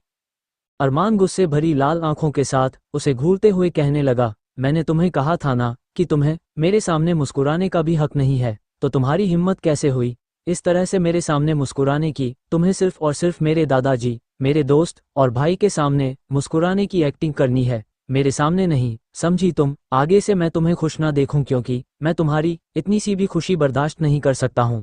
फिर से उसे घुने लगा। वही अरमान की इस तरह की बातें सुनकर आस्था काफी हद तक हैरान परेशान हो चुकी थी। उसे तो समझ में ही नहीं आया कि आखिरकार अरमान कहना क्या चाह रहा है। वो तो बस शहर की खूबसूरती देखकर थोड़ा सा मुस्कुरा रही थी, और अगर थोड़ी बहुत वह खुश हो भी रही थी तो क्या उसकी खुशी अरमान की आंखों में चुभ रही थी? कहीं ना कहीं ये बात आस्था के दिल में एक दर्द सा दे गई। और अभी थोड़ी देर पहले जो आस्था मुस्कुरा रही थी, अचानक से उसकी आंखों से एक दो आंसू निकलकर सीधा उसके गालों पर आ गए। अरमान ने जैसे ही आस्था की आंखों में आंसू देखे तो उसने सुकून के सांस ली और एक बार फिर अपना लैपटॉप ऑन करके वह अपना काम करने लगा। वहीं आस्था केवल अपनी आंखें बंद किए हुए अपनी किस्मत को रोने लगी थी और आने वाली जिंदगी के बारे में सोचने लगी। कार जल्दी ही सिंघानिया मैंशन पहुंच चुकी थी और देव ने बड़े ही पोलाइट तरीके से अरमान से कहा, सर हम घर पहुंच गए हैं। अरमान उसे देखकर कहा, घर पहुंच गए तो अब मुंह क्या देख रहा है, फटाफट दरवाजे खोलो। ऐसा कहकर उसने देव को ऑर्डर दिया और देव ने भी जल्दी ही अरमान के लिए कार का दरवाजा खोल दिया और अरमान बिना आस्था की ओर देखे फटाफट लंबे लंबे कदम लेते हुए सिंघानिया मैंशन के अंदर चला गया। वहीं देव ने जैसे ही आस्था के लिए दरवाजा खोला, आस्था में जल्दी से अपने आंसुओं को साफ करके उसकी ओर देखकर उसे शुक्रिया थैंक यू बोला और कहने लगी, देव भैया क्या आप मुझे बता सकते हैं बाकी सब कब तक अस्पताल से वापस आएंगे? अब जैसे ही देव ने आस्था के मुंह से अपने लिए इतने प्यार से देव भैया सुना तो एक पल को देव कहीं खो गया और उसे आस्था से काफी ज्यादा अपनापन सा महसूस होने लगा। उसे ऐसा लगने लगा था मानो कि आस्था के रूप में इस वक्त उसकी छोटी बहन उसके सामने खड़ी हुई है। देव ने जल्दी से बोला, जी मैडम, 3 घंटे तो उन्होंने आपसे बोला ही था ना, उस वक्त मैं भी वहां मौजूद था। और कितना टाइम लगेगा? बस अभी थोड़ी देर मैं आपको फ़ोन पर पता करके बता देता हूँ, लेकिन आप फिक्र मत कीजिए, मैं यहीं पर हूँ और अगर आपको कुछ भी चाहिए होगा तो आप मुझे बता सकती है। देव कहीं ना कहीं समझ चुका था कि आस्था इस वक्त बाकी सबके लिए क्यों पूछ रही थी, क्योंकि उसे अरमान के साथ अकेले रहने में डर लग रहा था। देव मन ही मन में सोचने लगा कि आप तो फिर भी एक लड़की है, लेकिन यहाँ तो बड़े बड़े वीआईपी भी अरमान सिंघानिया के साथ अकेले रहने में या मीटिंग करने में कितना ज़्यादा डरते हैं, इसके बारे में कोई सोच भी नहीं सकता है। आस्था ने थोड़ी सी हिम्मत करते हुए अपना पहला कदम रखा और सिंघानिया मैंशन की ओर बढ़ने लगी और जैसे वो वहां गई उसने देखा कि पूरा का पूरा हॉल खाली था और सभी नौकर इस वक्त शाम के खाने की तैयारी में लगे हुए थे। तुम एक नौकर जल्दी से आस्था के पास आया और कहने लगा, मैडम जी साहब आपको ऊपर कमरे में बुला रहे हैं। अब आस्था ने जैसे ही ये सुना, एक बार फिर से उसका शरीर का कांपने लगा। उसने तो सोचा था कि घर आने के बाद सीधा अपने उसे कमरे में चली जाएगी, जो कमरा उसे दादाजी ने रहने के लिए दिया था। लेकिन अब जैसे ही नौकर ने ये कहा कि आपको बॉस बुला रहे हैं, तब आस्था का गला सूखने लगा था। जल्दी से उसने आगे बढ़कर डाइनिंग टेबल पर रखा हुआ पानी का गिलास उठा लिया और एक साथ में पूरा का पूरा गिलास भरकर पानी पी लिया और खुद को अरमान के कमरे में जाने के लिए तैयार करने लगी थी, क्योंकि ये वही कमरा था जिस कमरे में आस्था पर गोली चली थी। भला उस कमरे को वो कैसे भूल सकते थी? तो इसीलिए उसे एक अनजाना सा डर सता रहा था और वो उस कमरे में नहीं जाना चाहती थी, लेकिन उसके पास वहां जाने के अलावा कोई और रास्ता नहीं था, क्योंकि अरमान के बारे में जानकर और सुनकर वो इतना तो समझ चुकी थी कि अगर उसने सीधे तरीके से अरमान की बातें नहीं मानी तो अरमान एक पल नहीं लगाएगा उसके पूरे परिवार को मिटाने में। वैसे भी परिवार के नाम पर उसका अगर कोई था तो मामा, मामी और उसकी नानी, लेकिन उसे अपने मामा मामी के कुछ खास चिंता नहीं हो रही थी। लेकिन उसे अपनी नानी की बहुत ज्यादा चिंता थी। अपनी जान से भी ज्यादा बढ़कर वो अपनी नानी को प्यार करती थी, तो अपनी वजह से अपनी नानी पर किसी तरह की कोई आंच नहीं आने देना चाहती थी। इसीलिए आस्था ने गहरी लंबी सांस ली और जल्दी ही वो मन ही मन में एक बार फिर अपने कान्हा जी से प्रार्थना करती हुई अरमान सिंघानिया के कमरे की ओर बढ़ने लगी और साथ ही साथ मन मन में बोले जा रही थी, कृष्ण भगवान जी, आपने गाड़ी में तो मेरी बात नहीं मानी, गाड़ी में तो आपने उस मॉन्स्टर से नहीं बचाया, लेकिन इस बार आप मुझे बचा लीजिए।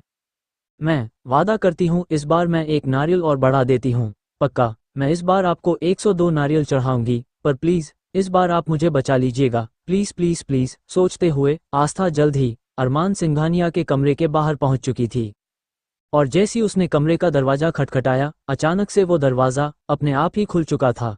अब तो आस्था और ज्यादा हैरान हो गई थी। वो सोचने लगी, मैंने दरवाजा खोला भी नहीं और ये अपने आप ही खुल गया। तभी उसे एक आवाज सुनाई दी। अब तो आस्था की जान हलक तक आ गई थी। अब आस्था के पास अरमान के कमरे में जाने के अलावा कोई और रास्ता नहीं था, इसलिए वो थोड़ी देर पहले दरवाजे के बाहर ही खड़ी रही। लेकिन तभी अचानक से अरमान की आवाज उसे सुनाई दी, अब क्या बाहर ही खड़ी रहोगी या अंदर आने का इरादा है? पूरी रात मुझे तुम्हारे कमरे में आने का इंतजार करना होगा।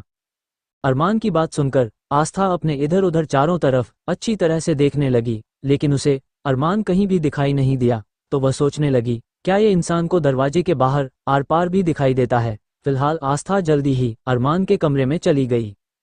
उस वक्त अरमान के कमरे के लाइट काफी ज्यादा धीमी थी, इसीलिए आस्था चारों तरफ अच्छी तरह से देख रही थी और सोच रही थी, यहाँ पर इतना अंधेरा क्यों है? तभी आस्था निगाह उसके सामने सोफे बैठे अरमान पर गई, जहाँ पर अरमान लाल सुर्ख आंखों के साथ आस्था को ही देख रहा था।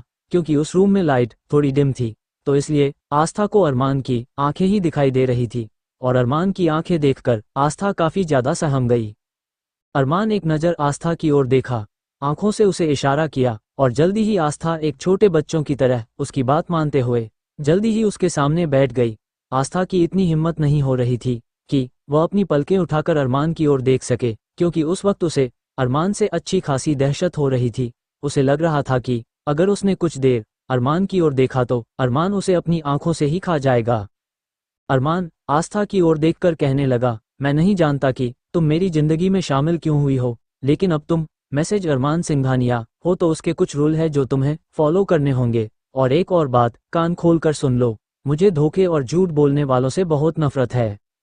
अगर तुम्हें ये लगता है कि दादाजी को फ्रेम करके तुम इस घर में अपनी जगह बना लोगी तो ये तुम्हारी सबसे बड़ी गलतफहमी है। भले ही तुमने मेरे भोले भाले दादाजी और मेरे दोस्तों को अपना ये मासूम सा चेहरा दिखाकर अपने कब्जे में कर लिया हो, लेकिन तुम अरमान सिंघानिया को अपने जाल में कभी भी नहीं फंसा पाओगी, ना ही तुम मेरी जिंदगी में कभी भी शामिल नहीं हो पाओगी।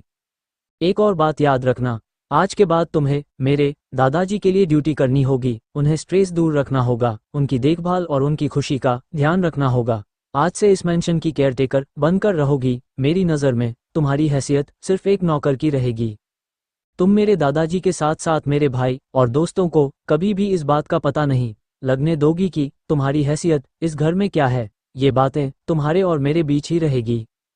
एक और बात, अगर तुमने कभी भी दादाजी को सच बताने की कोशिश की या फिर किसी और को सच बताने के बारे सोचा तो वो दिन तुम्हारी जिंदगी का आखिरी दिन होगा। इतना ही नहीं, तुम्हारे मरने से पहले मैं तुम्हारी ही आंखों के सामने तुम्हारे पूरे परिवार को मार डालूंगा। समझी तुम? आस्था सर झुकाकर अरमान की एक एक बात सुन रही थी, लेकिन ना तो वो इतनी हिम्मत जुटा पा रही थी कि वह उसकी ओर देख सके या उससे किसी भी तरह का कोई सवाल कर सके। बस अरमान की इस तरह के बातें सुनकर इस वक्त उस पर क्या बीत रही थी वही जानती थी। उसका पूरा शरीर कांप रहा था। कब उसके आंसू उसके गालों पर आ गए उसे पता ही नहीं चला। अरमान आस्था के आंसू देखकर अपनी जगह से खड़ा हुआ और कहने लगा, ये आंसू तुम सिर्फ मेरे सामने बहा ही सकते हो, लेकिन खबरदार, अगर मेरे दादाजी के सामने तुम्हारी आंखों में आंसू एक भी कतरा आया तो तुम्हारे लिए ठीक नहीं होगा। एक और बात, जब दादाजी ठीक हो जाएंगे मैं खुद तुम्हें यहाँ से रवाना कर दूंगा। और हाँ, डोंट वरी, मैं जानता हूँ तुमने मुझसे पैसों के लिए शादी की है, तो मैं भी तुमसे केयरटेकर का काम फ्री में नहीं करवाऊंगा। तुम्हें मैं अच्छी खासी कीमत दूंगा। तुम सुन रही हो ना मेरी बात? तुम्हारे फैमिली ने कभी नहीं देखा होगा उतना पैसा मैं तुम्हें दूंगा। अगर किसी भी दिन मुझे ये लगा कि तुम मुझे धोखा दे रही हो या मुझसे झूठ बोल रही हो, उसी दिन मैं तुम्हारा अंत कर दूंगा। अरमान एक एक शब्द बड़े ही गुस्से में सख्ती से बोल रहा था, जिसे किसी की भी रूह कौंप जाए। वही मासूम आस्था ये सोच रही थी कि आखिरकार मैंने ऐसा क्या किया है जो ये मुझसे इस तरह से बातें क्यों कर रहे हैं। आस्था को उस वक्त बहुत ज्यादा रोना आ रहा था, क्योंकि आज तक किसी ने भी इतने सख्त लहजे में उससे नहीं समझाया था। ऊपर से अरमान का एक एक शब्द उसे ऐसा महसूस हो रहा था मानो कि उसे किसी गुनाह की सजा सुना रहा हो। अरमान के हर एक शब्द में आस्था के लिए नफरत वो महसूस कर सकती थी। आस्था सोचने लगी, लेकिन हम तो बहुत ही ज्यादा अच्छे हैं, हमने तो किसी के साथ कुछ भी गलत नहीं किया है। पूरे गांव में सभी लोग हमें बहुत प्यार किया करते थे, लेकिन ये अनजान आदमी जो कि हमारा पति बन बैठा है, ये हमें ठीक से जानते भी नहीं तो ये हमसे इतनी नफरत क्यों करते हैं। आखिर हमने ऐसा किया क्या है जो ये हमसे अपनी दुश्मनी निकाल रहे हैं। आस्था के मन में उस वक्त इतने ही सारे सवाल चल रहे थे, लेकिन अरमान की ओर देखकर एक भी सवाल उससे पूछने की उसमें हिम्मत नहीं थी। तभी अरमान आस्था की ओर देखकर कहने लगा, जाओ अपने कमरे में और जाकर अपने सारे कपड़े और सामान समेटकर यहाँ पर शिफ्ट हो जाओ। आज के बाद तुम इसी कमरे में रहोगी। अब जैसे ही अरमान ने ये कहा, आस्था की जान हलक में आ गई। वह सोचने लगी, घर का ख्याल केयरटेकर रखने वाली बात तक तो ठीक थी, लेकिन ये क्या, ये मुझे अपने कमरे में आने के लिए क्यों कह रहे हैं। आस्था सवाल भरी नजरों से अरमान की ओर देखने लगी। अरमान आस्था के चेहरे के एक्सप्रेशन समझकर कहने लगा, मैं तुम्हें इस कमरे में सिर्फ इसलिए बुला रहा हूँ क्योंकि मैं नहीं चाहता कि दादाजी को किसी भी तरह का कोई शक हो। तुम समझ रही हो ना मेरी बातों को? दुनिया की नज़रों में हम दोनों पति पत्नी रहेंगे, लेकिन असल में मैं तुम्हारा मालिक और तुम सिर्फ मेरी नौकर बनकर रहोगी। एक और बात, अपने छोटे से दिमाग में ज्यादा उल्टे सीधी बातें लाने की सोचना भी मत। अगर तुमने अपनी खूबसूरती का यूज करके मेरे करीब आने की कोशिश की तो मैं उस वक्त तुम्हें उठाकर इस घर से बाहर फेंक दूंगा, समझे तुम? अब जाओ यहाँ से, जाकर अपना सामान लेकर आओ, इससे पहले कि दादाजी घर आ जाए।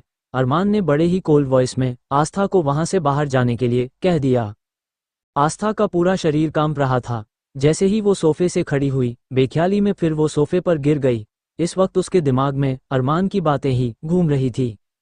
अरमान आस्था को घूर रहा था, क्योंकि वो जल्द से जल्द चाहता था कि आस्था अपने कमरे में जाए और अपने कपड़े वगैरह जो भी उसका सामान है लेकर यहाँ आ जाए, क्योंकि अब उसने सोच लिया था कि अगर दादाजी को ठीक रखना है तो दादा जी के कहे मुताबिक ही उसे सारी चीज करनी होगी, क्योंकि वो किसी भी कीमत पर दादाजी को खोने का रिस्क नहीं ले सकता था। दादाजी ने उसे बचपन से पाला है, बचपन से उसका ख्याल रखा है। अब बदले में अगर उसे दादाजी के लिए कुछ करना पड़ रहा है तो वो बिल्कुल भी पीछे नहीं हटेगा। जब अरमान ने देखा कि आस्था अपनी जगह से खड़ी नहीं हो पा रही है तो उसका और गुस्सा बढ़ गया। वो अपना गुस्सा कंट्रोल करने के लिए अपने हाथ से अपना सर पर रब करने लगा। सोफे से तुरंत ही खड़े होकर उसने आस्था के बाजू को कसकर पकड़ लिया। छटपटाहट में आस्था के आंसू अरमान के हाथों पर गिर गए, लेकिन अरमान को इतना सा भी फर्क नहीं पड़ा। वो केवल लाल आंखों से आस्था को ही देख रहा था। फिर उसे कहने लगा, क्या तुम्हें अपने आप सोफे से भी उठा नहीं जा रहा है? हाँ चलो, मैं तुम्हारी मदद कर देता हूँ, अरमान ने दांत पीसते हुए कहा, और आस्था हाथ कसकर पकड़कर उसे जल्दी ही अपने कमरे से बाहर ले जाकर छोड़ दिया और उसके मुंह पर ही दरवाज़ा बंद कर दिया। वही आस्था पहले तो कुछ देर उस दरवाजे को देखती रही जहां से उसे बेरहमी से निकाल गया, और फिर जल्दी से दौड़कर वो उस कमरे में आ गई जो कमरा उसे दादाजी ने रहने के लिए दिया था, और वो बेड पर आकर फूट फूट कर रोने लगी, क्योंकि इतना गुस्सा, इतनी नफरत उसका नाजुक सा दिल बर्दाश्त नहीं कर पा रहा था। आस्था ने कभी भी किसी की गुस्से भरी आवाज़ तक नहीं सुनी थी, लेकिन यहाँ उसे इतनी नफरत का सामना करना पड़ रहा था, और वो भी बिना गलती के। उसे पता ही नहीं था कि आखिरकार उसकी गलती क्या है, जो इस तरह से उसके साथ बर्ताव हो रहा है। थोड़ी देर होने के बाद आस्था जल्दी से उठी और अपने आंसुओं को साफ करते हुए शीशे के सामने जाकर खड़ी हो गई और खुद से कहने लगी, नहीं आस्था, तू इस तरह से नहीं रो सकती है। तूने सुना नहीं उस जल्लाद आदमी ने क्या कहा है? अगर तुमने उसके कमरे में जाने में देर कर दी तो वो ना जाने क्या करेगा। तुझे अभी इस वक्त हिम्मत से काम लेना होगा। इससे पहले कि दादाजी आ जाए तो जल्दी से फटाफट अपने कपड़े समेट और वहां चले जा। उस मॉन्स्टर बचने का एक ये ही रास्ता है। कहीं ना कहीं अपने आप को तसल्ली देते हुए आस्था उठ खड़ी हुई। कपड़े जो उसने उल्टे सीधे पैक किए, अपने कपड़े लेकर छोटे से बैग में थे, जल्दी से सारे कपड़े समेट लिए और उन्हें लेकर वो जल्दी ही अरमान के कमरे में चली गई और दरवाज़ा बाहर से खटखटाने लगी। अरमान ने जैसे ही ओपन द डोर बोला, तुरंत दरवाज़ा खुल चुका था, क्योंकि अरमान ने अपने पूरे घर में अपनी वॉइस सिस्टम लागू किया था। उसके बोलने भर से ही सारे काम हो जाया करते थे। आस्था एक बार फिर दरवाज़ा खुद ब खुद खुलते हुए देख हैरान थी, लेकिन जल्दी वो बैंक थामकर अंदर चली गई। अरमान एक राजा की तरह आस्था की ओर देख रहा था और साथ ही साथ उसके हाथ में पड़े हुए छोटे से ठेले को भी देखा तो वो समझ चुका था कि शायद इस लड़की के पास ज़्यादा सामान और ज़्यादा कपड़े नहीं है। लेकिन उसने इस बात को फिलहाल नज़रअंदाज कर दिया और कहने लगा, तुम अपना सारा सामान वहाँ साइड वाला जो कोना है वहाँ रख सकती हो। एक और बात, जल्दी से अपना सामान वहाँ रखो और यहाँ आओ। ऐसा कहकर एक बार फिर अरमानों ने उसे अपने पास आने के लिए कहा। अब तो आस्था और भी ज़्यादा डर गई। वो सोचने लगी, वो तो उसकी सारे बात मान रही है, तो उसे वहाँ क्यों बुला रहे हैं। फिलहाल जल्दी ही आस्था ने अपना बैग साइड कॉर्नर पर रख दिया और फटाफट से अरमान के सामने सर झुकाकर खड़ी हो गई।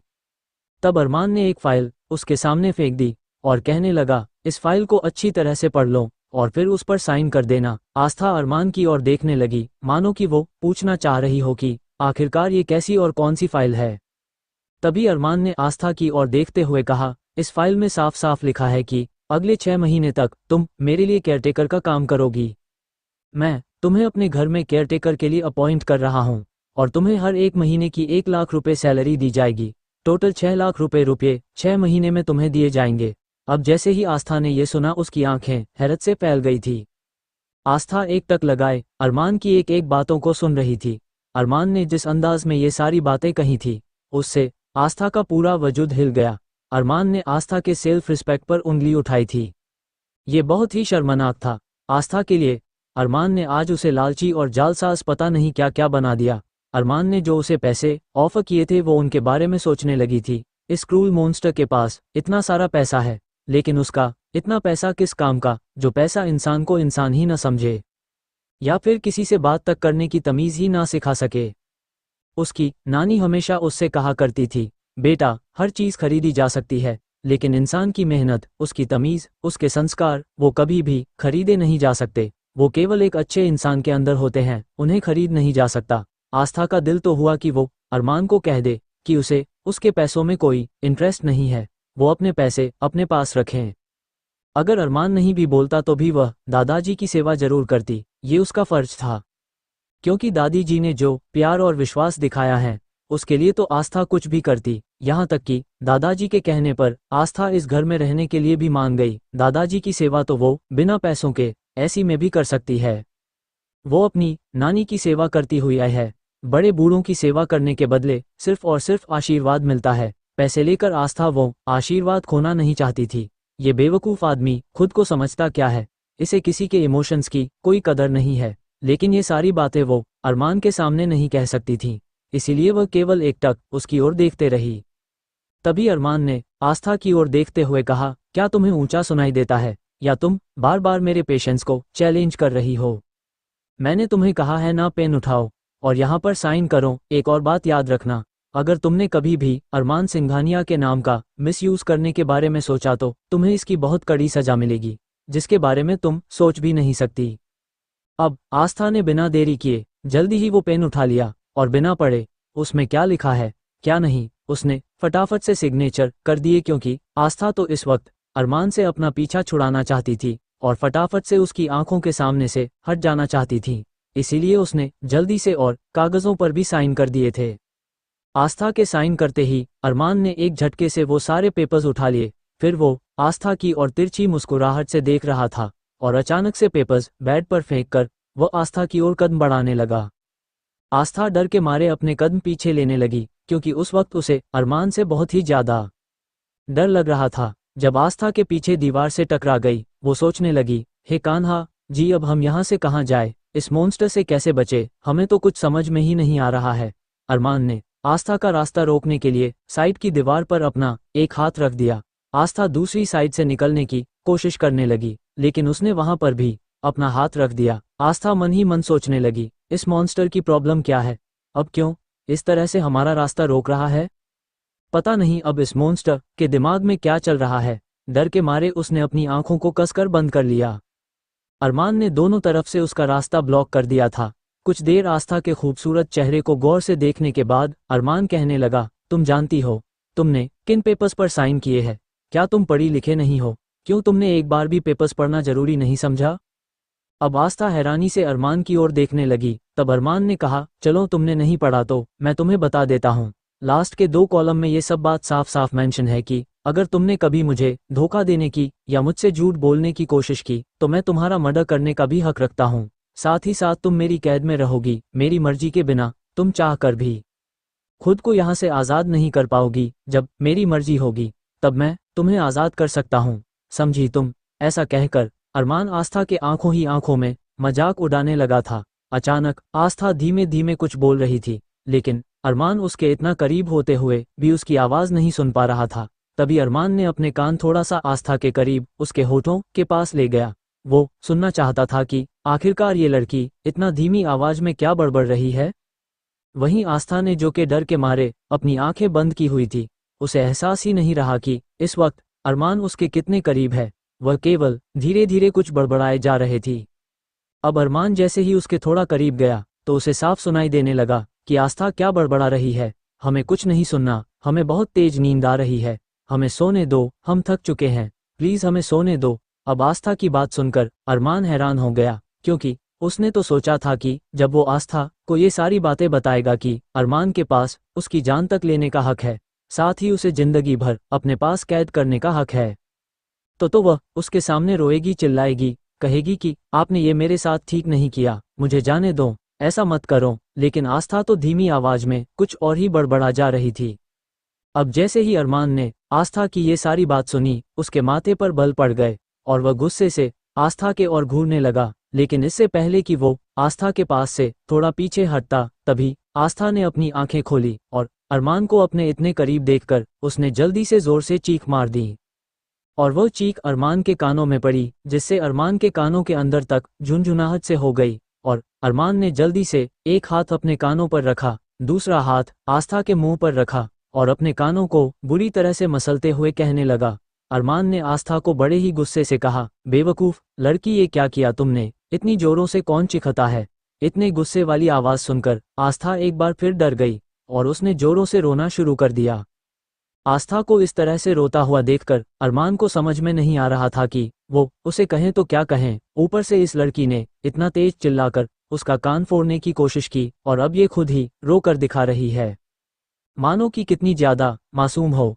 कहीं ना कहीं ये सोचते हुए अरमान एक नज़र रोती हुई आस्था को देखकर जल्दी ही उस कमरे से बाहर निकल गया था। अरमान के जाने के बाद आस्था ने राहत की सांस ली और वो बेड के एक सिरे पर बैठी बैठी रोने लगी और खुद से कहने लगी थी, नानी माँ आप तो कहती थी कि हम सबके साथ भला करेंगे तो हमारे साथ भी भला ही होगा। हमने तो कभी किसी के साथ कोई बुरा व्यवहार ही नहीं किया। फिर पता इन कुछ दिनों में देखिए ये अचानक से हमारी जिंदगी के साथ क्या से क्या हो गया। ऐसा कहकर आस्था सुबक कर रो पड़ी थी। वेल वहीं दूसरी ओर आकाश, सुमित, ध्रुव और साथ ही साथ आहान दादाजी को लेकर घर आ गए और जैसे ही वह घर आए उन्हें अजीब सी खामोशी पूरे के सिंघानिया मैंशन में महसूस हुई। लेकिन उन चारों ने किसी से कुछ नहीं कहा। वहीं आकाश और सुमित को यही लग रहा था कि शायद अरमान ने आस्था को अपनी बीवी अपना लिया है, इसीलिए वो उसे अपने साथ लेकर आया था ताकि दोनों साथ में थोड़ा सा क्वालिटी टाइम स्पेंड कर सकें। तो यही सब सोचकर वो दोनों ही मुस्कुराए जा रहे थे। तभी अचानक उन्हें सीडीओ पर से आता हुआ अरमान नजर आया। अरमान दादाजी को देखकर तुरंत उनके पास गया और कहने लगा, दादा जी अब आपकी तबीयत कैसी है? दादाजी ने अपना हाथ अरमान के सर पर रखते हुए कहा, मेरे बच्चे मैं बिल्कुल ठीक हूँ। वैसे भी तूने मेरे सारी परेशानियां खत्म कर दी और आस्था बेटी को अपना कर तूने मुझे जो खुशी दी है उसके बदले तो मैं अब और कितने ही साल जिंदा रह सकता हूँ। तूने फिर से मुझे जीने की एक नई उम्मीद दी है। ऐसा कहकर दादाजी हल्का सा मुस्कुरा दिए थे। फिर अरमान कहने लगा, आप अभी हॉस्पिटल से आए हुए हैं, अब आप ज्यादा किसी तरह की कोई बात नहीं करेंगे, समझे आप? अब चलिए चलकर अपने कमरे में आराम कीजिए। दादाजी ने कहा, अरे हाँ हाँ बेटा, आराम तो मैं कर ही लूंगा, लेकिन अभी फिलहाल मेरी बहू कहाँ है? मुझे आस्था बेटी से मिलना है, उसके बाद ही मैं आराम करने जाऊंगा। अब जैसे ही दादाजी ने थोड़ी सी जिद की, अरमान थोड़ा सा गुस्सा तो हो गया, लेकिन उसे समझ में नहीं आया कि वो दादाजी को आस्था को देखने से मना करे तो कैसे करें। आते साथ ही दादाजी को मायूस करना क्या ठीक होगा, वो सोच में पड़ गया। वहीं आहान भी कहने लगा, हाँ हाँ भैया भाभी कहाँ है? जब से हम सब घर में आए हैं उन्हें देखा ही नहीं। वो आस्था के बारे में अरमान से पूछताछ करने लगा। जैसे ही आहान ने अपने इमोशंस अरमान के सामने शेयर किए, अरमान इरिटेट हो गया, गुस्से उसे घूरने लगा। अरमान ने जैसे ही गुस्से से आहान को घूरा, आहान ने अपनी नज़र इधर उधर करना शुरू कर दिया, क्योंकि अरमान के गुस्से की तपिश वो झेल ही नहीं पा रहा था। तभी ध्रुव ने अरमान की ओर देखते हुए कहा, अरमान भाई भाभी है कहाँ? तब अरमान कहने लगा, तुम लॉन्ग यही दरवाजे खड़े खड़े बेवकूफ़ों की तरह बातें करोगे? दादाजी को अभी अभी हॉस्पिटल से लेकर आए हो, पहले दादाजी को सोफे पर बैठा दो, मैं उसे लेकर आता हूँ। ऐसा कहकर अरमान वहां से लंबे लंबे कदम रखता हुआ अपने कमरे की ओर जाने लगा। अब दादाजी ने उसके जाने के बाद उन चारों से कहा, देखो अब जैसे तैसे मैं अरमान को ब्लैकमेल करके उसे आस्था के साथ रहने पर मजबूर तो कर दिया है, वरना तुम सब तो जानते हो ना, आस्था अब तक घर के बाहर होती। आस्था को अरमान की सजा से बचाने के लिए मैंने ये सब ड्रामा किया है।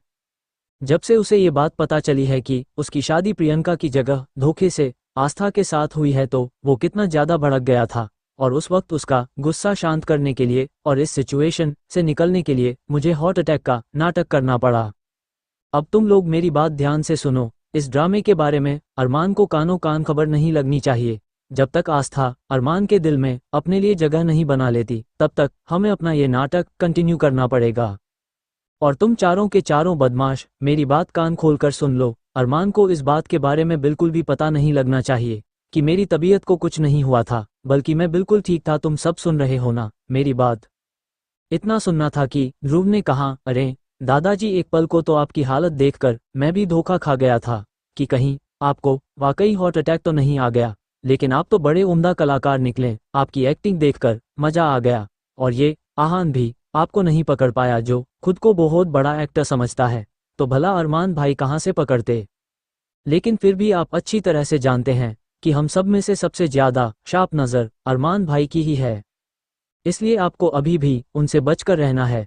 आपको अभी कंटिन्यूअस अपनी दवाई भी खानी होगी, और डोंट वरी, आपकी सारी दवाइयों को मैंने सारी कैल्शियम की दवाइयाँ से रिप्लेस कर दी है, तो आप अरमान भाई के सामने भी दवाइयाँ खा सकते हो, वो केवल कैल्शियम की टैबलेट्स ही होगी, इससे ज़्यादा कुछ और नहीं। ऐसा कहकर ध्रुव मुस्कुराने लगा। तब आकाश कहने लगा, यार अरमान भाई को गए हुए काफ़ी समय हो गया है, अरमान भाई अभी तक आस्था भाभी को लेकर क्यों नहीं आए? तब दादाजी सबसे कहने लगे, हमें तो रह रह कर आस्था बेटी की चिंता सता रही है, तुम जानते हो ना, हमने उसे अकेले अरमान के साथ छोड़ने का रिस्क तो ले लिया, लेकिन कहीं ना कहीं अब हमें डर भी लग रहा है कि कहीं उसने आस्था बेटी को डरा धमका ना दिया हो।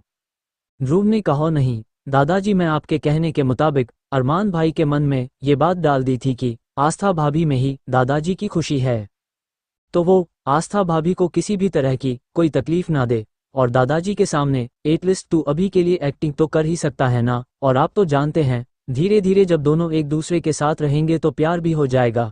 एक बार प्यार हो जाए फिर तो अरमान भाई आस्था भाभी को कभी भी छोड़कर कहीं नहीं जाने वाले।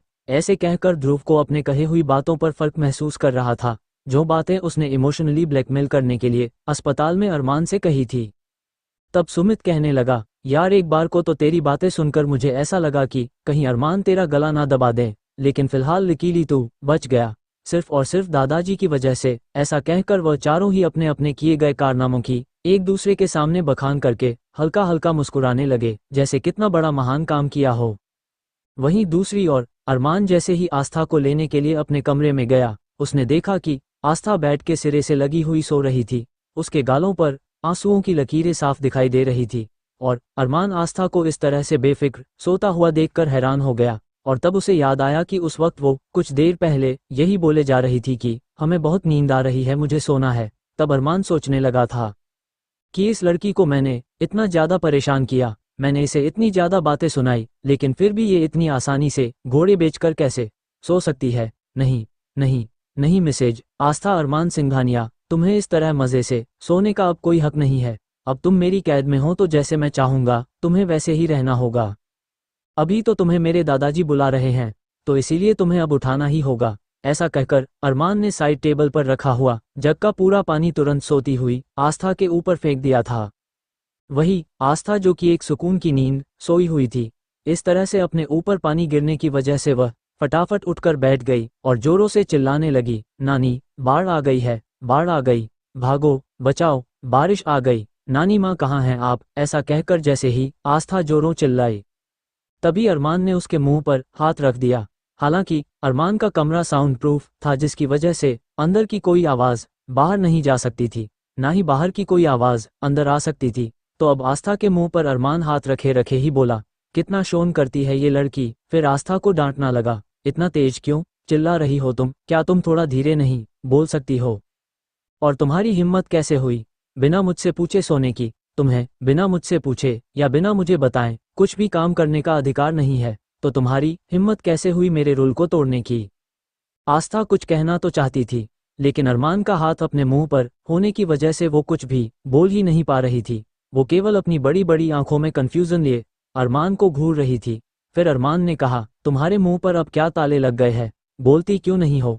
कुछ तो बोलो, मेरी बातों का जवाब दो। आस्था बार बार अपनी पलकें इधर उधर करके अरमान जैसे ये बताना चाह रही थी कि आपका हाथ हमारे मुंह पर रखा हुआ है, तो फिर हम ऐसे कैसे बोल सकते हैं?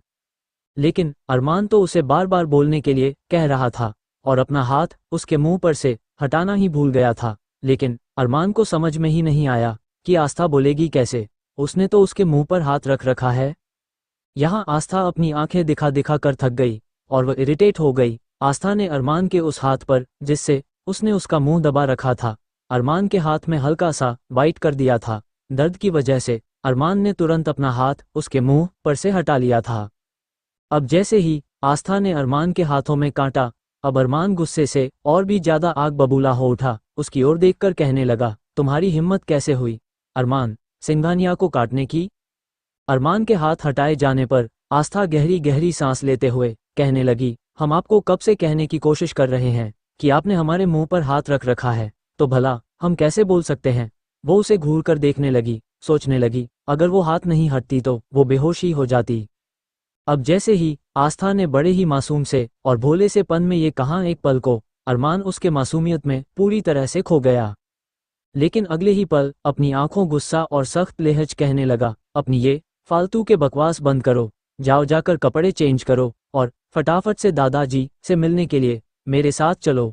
अब जैसे ही आस्था ने ये सुना कि दादाजी आ गए हैं और वो उसे बुला रहे हैं, तो वो बहुत ही खुश हो गई थी। उसे अरमान के साथ अकेले रहने में बहुत ही ज़्यादा डर लग रहा था, लेकिन अब ये सुनने के बाद दादाजी और बाकी सब लौट आए हैं तो वह खुश हो गई और कहने लगी, क्या वाकई दादाजी आ गए, हमें भी उनसे मिलना है। ऐसा कहकर आस्था जैसे ही दौड़कर उसके साइड में से जाने लगी, अरमान ने तुरंत उसका हाथ पकड़ लिया और कहने लगा, तुम पागल हो गई हो क्या? तुम्हें सुनाई नहीं देता है? तुम इस तरह से दादाजी के पास नहीं जा सकती हो। क्या तुम भूल गई तुम्हारे सारे कपड़े भीगे हुए हैं? क्या तुम इस तरह से दादाजी के सामने जाओगी? जाओ जाकर कपड़े चेंज करो पहले। अब जैसे ही अरमान ने ये कहा, आस्था सर झुकाकर एक तरफ खड़ी हो गई थी। अब तो अरमान को और भी ज्यादा गुस्सा आने लगा कि क्या ये लड़की पागल हो गई है? क्या इसे अरमान की बात सुनाई नहीं देती? ये इस तरह से उसकी बात कैसे टाल सकती है? तब अरमान गुस्से से कदम बढ़ाकर उसके सामने खड़ा हो गया और कहने लगा, नजर उठाकर मेरी आंखों में देखो और बताओ, इस तरह से सर झुकाकर क्यों खड़ी हुई हो? क्या तुम्हें मेरी बात सुनाई नहीं दे रही है? मैं तुमसे कुछ पूछ रहा हूँ। मैंने तुम्हें बोला, जाओ जाकर पहले अभी इस वक्त कपड़े बदलो, उसके बाद दादा जी से मिलने जाओ। क्या तुम्हें मेरी बात सुनाई नहीं दे रही है, या तुम मेरी बात सुनना ही नहीं चाहती हो?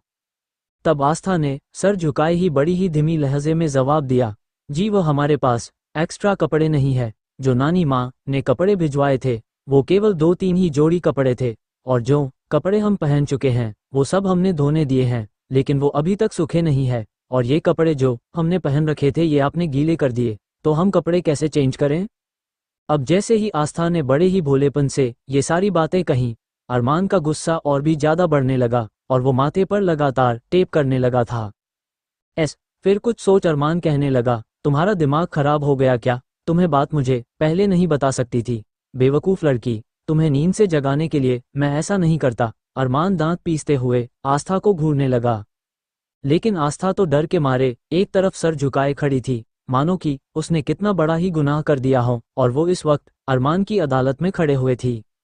अरमान जल्दी से अपने कमरे की अलमारी की तरफ गया और वहां जाकर उसने ढेर सारे साड़ियां देखी। उन साड़ियों को देखकर आस्था की तरफ पलट सख्त अंदाज में पूछने लगा, तुम्हारे पास कपड़े नहीं है? लेकिन यहाँ तो पूरी अलमारी तुम्हारे कपड़ों से भरी पड़ी हुई है, क्या तुम्हें कल ये साड़ियाँ अलमारी में नजर नहीं आई? अब आस्था की नज़र भी उन फैंसी और महंगी साड़ियों पर गई, लेकिन आस्था ने तो कभी भी साड़ी पहनी ही नहीं थी। फिर वह बताने लगी कि उसने ये सारे कपड़े और साड़ियाँ शादी की रात ही देख लिए थे, लेकिन वो आस्था कहते हुए रुक गई। तब अरमान गुस्से से उसकी ओर देखकर कहने लगा, लेकिन क्या? अगर तुमने ये कपड़े देख लिए थे तो तुम ऐसा कैसे कह सकती हो कि तुम्हारे पास कपड़े नहीं है? आस्था डर कर कहने लगी, जी वो हमें ये साड़ियाँ पहननी नहीं आती हैं। क्या? या। जैसे ही अरमान ने सुना उसका गुस्सा बढ़ता जा रहा था, क्योंकि सामने खड़ी हुई ये लड़की उसके पेशेंट लेवल का काफ़ी हद तक इम्तिहान ले रही थी। अरमान गुस्से से आस्था की ओर देखकर कहने लगा, पता है इस वक्त मेरा दिल कर रहा है कि मैं तुम्हारा गला अपने हाथों से दबाकर तुम्हारी जान ले लूं। क्या सच में तुम्हें साड़ी पहनने नहीं आती है? तब आस्था ने एक बार फिर अपने गर्दन मासूमियत से हिला दी। तब अरमान ने आस्था की ओर देखते हुए कहा, अपने कपड़े उतारो। अब जैसे ही अरमान ने ये कहा, आस्था आंखें हैरत से फैल गई। क्या